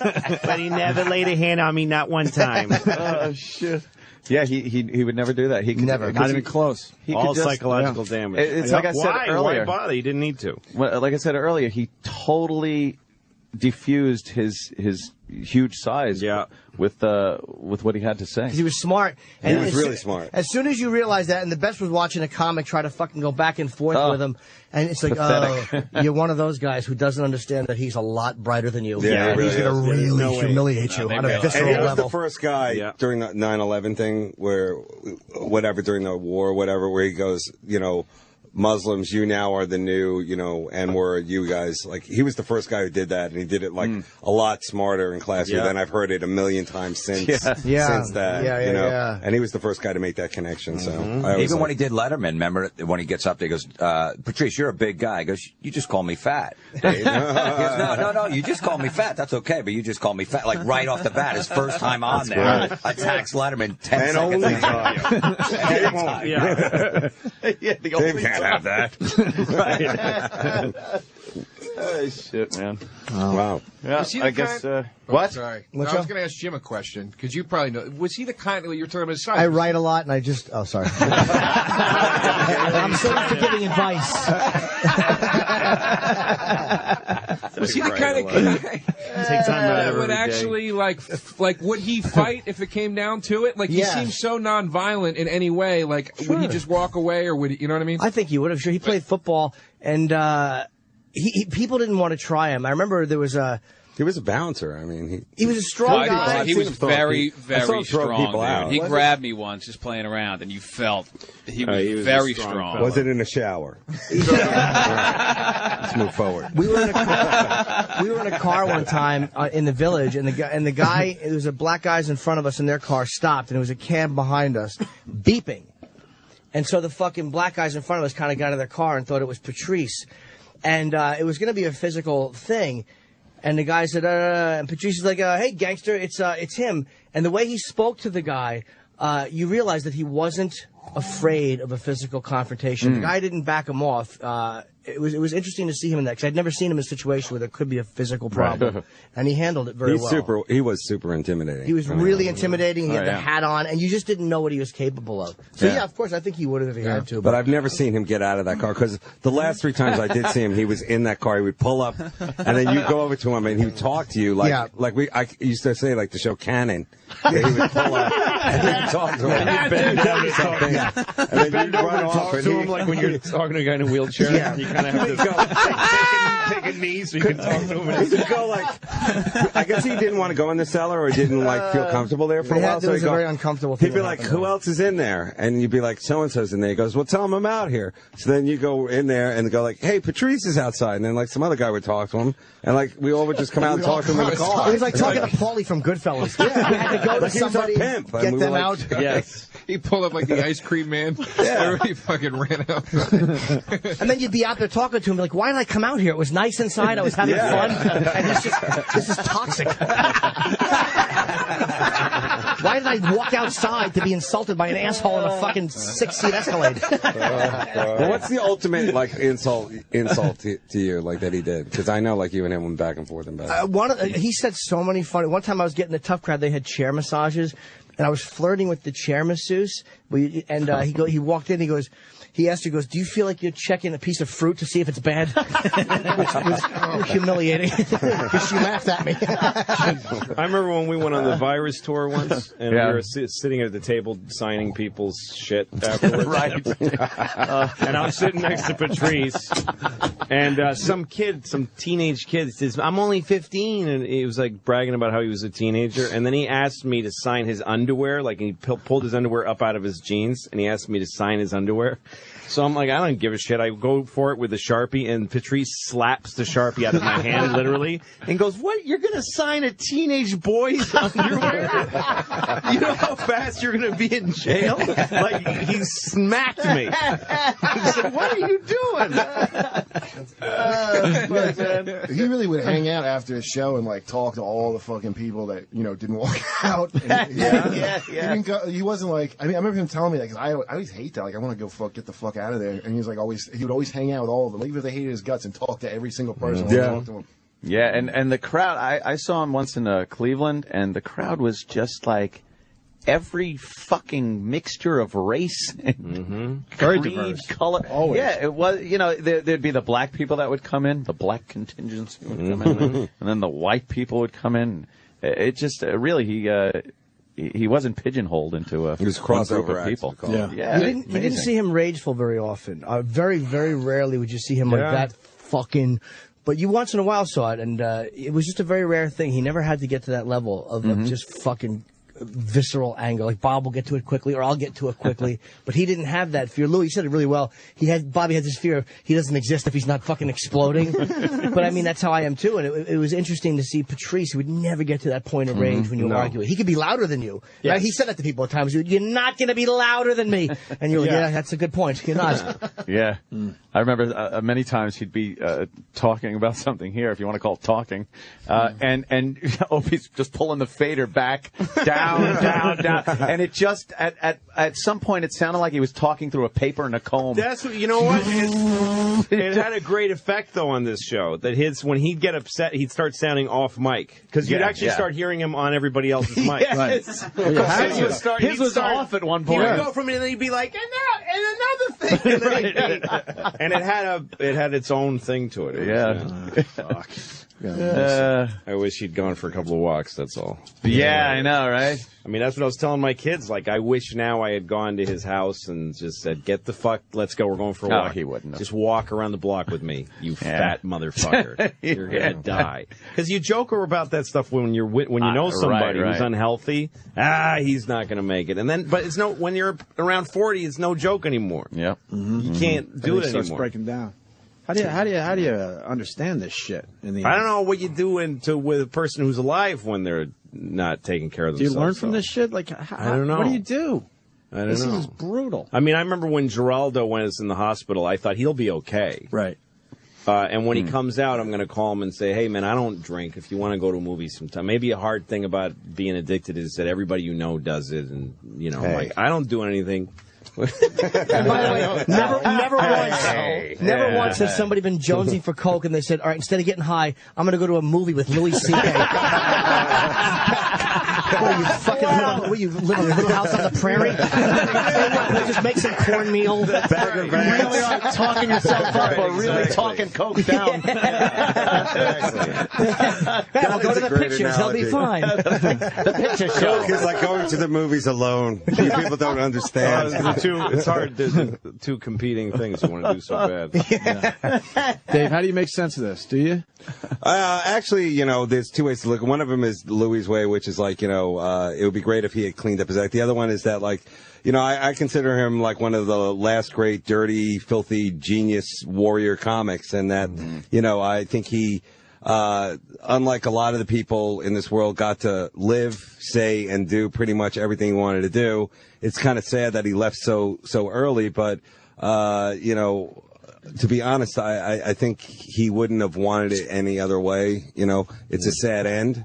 But from seeing this over and over and over, it's like, the guy was incredible at what he did. And we're just kind of lucky that we all got a chance to see it live and get to know it. And for the fans of Patrice and comedy like that, really, that kind of comedy's not going to be there forever. So it's every day it's getting a little tamer, it's a little lamer, and it's a little more crunchy. So if you like somebody brutally great like that, you should really go see it live. And I think that's the point of it. But I have no answer on what it is. It just he would have been. He was getting better. Yeah. And his voice would have been more. It would have just gotten better. It's not like being an athlete where you just have your golden years and you phase out. Yep. Comedies, you get better when you're mature. Dave's getting better. Everybody I know is getting better as they get older. I'm holding, I think. You've gotten better. Thank you. And Jim's gotten better. Jim is a whole other guy. You get older and you get better. I liked this guy. He would have gotten better. So he had this fuck you, fuck it attitude, but if he had just fucking got the calories down, it wasn't because he would be better. We'd have more Patrice and better Patrice if he had just fucking lived longer. It's just sad. Yeah. It's just sad to me. If we're 65 and talking, we had. No, I am comedians grateful. do. With 65, we're talking. That'd be like 24 more years we could have had of him. Like everybody's right. A whole other thing. Like he did do what he wanted, and he did say whatever he wanted. You're right, and Louis' right too. That it's like, hey man, I wish he would have taken a little better care of himself. Well, that's not a guarantee because he was diabetic, but you kind of wish that you would have known that wasn't the case. Sure. I'm glad I was as good of friends with him as I was. Yes, I'm happy that I was as close to him as I was. What bums me out is an avoidable loss of a great voice, an avoidable one. That's a drag to me. Yeah. But Geraldo, like when Mitch died, some people were like, "Don't focus." Like when people saying that he had died of an overdose. Some people were like, well, don't focus on the negativity of his. No, do focus on it because the fucking guy was in his 30s. Yeah, and he could have had a huge life and career, and he could have given a lot more. And he died of something that it should be pointed out what killed him. That doesn't have to kill a person. Right. That's a fucking mistake, and some people take that shit lightly. Some people go, you fuck around with drugs. It's so well, no, it kills you if you keep doing it. And that's sad. It doesn't have to be. So I wish he'd taken better care of himself. That's all. That's if there's any positive to come out of it, it's like if somebody's not healthy, it's not a joke. You could fucking die, and that's a shame. It's a message for the younger guys. That's all. Take care of yourself. Yeah. It really sucks how much hacks take care of their bodies. Hacks are always in great shape. Yeah, exactly. Prop comics. It's built into the act. The lifting, packing, lifting that suitcase full of props. Steve Byrne is cut like a swimmer. That guy's got a Sorry. I just picked the name. I don't even know his name, and I still know that's funny. That was the saddest moment to me yesterday was when I saw the Wikipedia turn over, because in the morning when it went out on Twitter, it didn't have the death on Wikipedia. Right, yeah. And when I saw Wikipedia turn over and it said Patrice died on this day, it was so sad to me because it was that moment where it officially became, number one, that he was gone, and number two, I was like, he's officially one of those guys now. He's this brilliant artist that, just like the guys I found a million times, discovered, and then you go on Wikipedia and go, I want to learn more about this guy, and then you go, he's dead? Yeah. There's an end to it. This guy's dead? Well, Like, now that's he's embossed at that age now. That's Right. it. That's the end of it. Really sad. Yeah, that is. I hate the idea of not getting any new, something new that I haven't When he did a heard. half-hour special back when we did them at the, there was a bunch of HBO half-hours that got done, and he did one when I did one. And did you do one of those half hours? I didn't remember. I did a half hour, and it was a new thing for him. Like it was something that he was unsure of. And I remember the first show he did, he almost like froze, like he couldn't get through the show.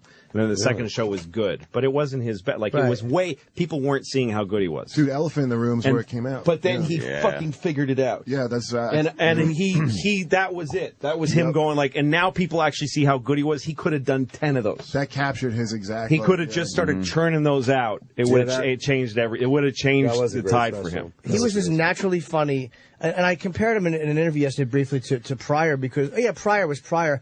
But as a naturally funny human being, there's no comic who ever lived that Patrice couldn't have sat and been funny with. Right. There's no fucking comedian that we call legends that he could not have sat in a room with and gone back and forth with and been respected by and been funny with. No one. Effortlessly. Not Dude, one comic. When he went on at that roast at the end, that was like the most amazing thing I ever saw because I had like 4 at least 4 like Comedy Central importants that I don't even know like what all their jobs are. Like, is he going to be okay? Is his we don't have his thing? And I'm like, yeah, he'll be fine. Like, they were like getting to me, like, or I'll find like, yeah, he's going to be great. Like, and if not, it's not my fault. And he went on and like, I mean, he just what's Key Walsh's boyfriend? This guy Chris something. He's like a producer. I remember sitting there watching Patrice at the end. He goes, wow, this is so different and real. Like, it was so different. I mean, they cut it pretty decent where you get a sense, but the actual thing there, like, after all these people got done with their, like, recited jokes, even the ones that were good, like, his shit was so fresh, and he's so unafraid of all these fucking Hollywood people. It was amazing, dude. But he had to, because he was so uncompromising, he had to figure out how to make that work at all these different levels. Yeah. That's why he took, I mean, comedy takes a long time to get great at. Like, some people get good at it fast, but it takes a long time to become a great comic. So, like, the only thing you can tell anybody new is keep refining your voice and stay healthy. And get on the treadmill, Just stay fucking, just stay alive. If you just stay alive and don't quit, you will be one of the best comedians ever lived. That's all you gotta do. Stay Is fucking survive. healthy. Pretty simple. Yeah, that's what I remember. Live your way into greatness. Right. I did a show in Chicago at the little club there, Zanies. And it was like I had the week, and then Ralphie May had the Thursday. It was one of these things where he just sold mad tickets. So they just told me, Ralphie's doing Thursday. I'm like, this is my week. And they're like, well, you can come into the show if you want, because it's sold out in 10 minutes. So he came and did a show during my week, and then he had an opening act who travels with him. Some young guy. It was pretty funny. And he said, and he was sort of in Ralphie's orbit. Not just because he's a planet. Yeah, of course. He was one of those guys who had guys with him, like an entourage. And he said, "What? You got any advice?" I said, "Yes, stop traveling and getting high with Ralphie May. Like, don't that road that you're on of like getting stoned with Ralphie, going to McDonald's with him, drinking several beers at the end of every show. You can do it and enjoy it. It's a choice, but you're not going to be a. You're not going to get to the next You're not level. going to get there. Right. It takes a long fucking time. Yeah. It's How's a grown, Ralphie not have you know. a stroke, by the way? Like, Jesus. I guess Well, Be White. he just got sick, you know? Did you see where he hides his weed, Ralphie? No. He pulls his pants and it's under his fat flap. All right, really? guys. Yeah, What is this, a witch hunt? That he's a gay man. I got a hiding He's spot. the one white guy that we have that's alive. He was in the hospital At least recently. it's just Be Ralphie. White is really Ralphie went through his own thing recently, right? Yeah. What happened? I don't know. Oh. Yeah, he was in bad shape for a little bit. I'm not sure where he's at right now, but so now a shitload of people discover Patrice now that he's gone.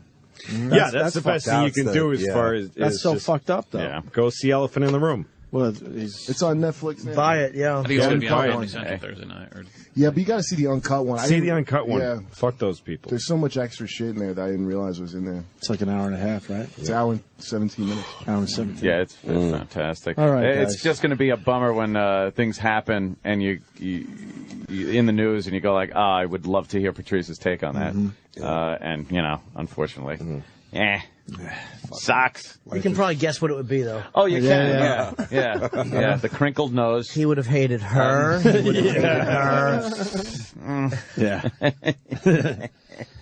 Well, I want to thank everyone for Yes, coming in today. absolutely, man. Thanks It for was an having us, easy guys. 4 hours. Yeah. Dave and Jim and Lou and Joe DeRosa and Russ Maneve and Kurt Metzger and Colin and Bob and Amy. Colin and Amy just left. Well, Colin said goodbye. Oh, I was in the bathroom. Amy, just how about some social skills? How about saying goodbye? I think she was scheduled for like another naked headshot or something. Good. There were a lot of comics that wanted to come in Yeah. today to do their, to be a part of this. So, guys, that they was come in really cool. tomorrow? That was really cool that you let us come in. So, thank you. Well, Yeah, tomorrow, thanks, guys. tomorrow we do the same Just to type get of us to thing. 10 so- o'clock. Yeah. Oh, this is kind of the warm up. Yeah, We this were is- like the guys who. the first show. Tomorrow will be Steve Martin. The surviving Hudson brother. Holy shit. The original Mork before they went with Robin Williams. Pilot Mork. The surviving cast of What's Happening. All right. But thanks, guys. Everyone's good? Honestly. Yeah. Patrice, we miss you. Bye, Patrice. Absolutely. I don't think he's Patrice. listening, though. All right, guys. That's it, I guess. No way to end this. Just fucking hit something. Opie and Anthony. This is the Opie and Anthony Show.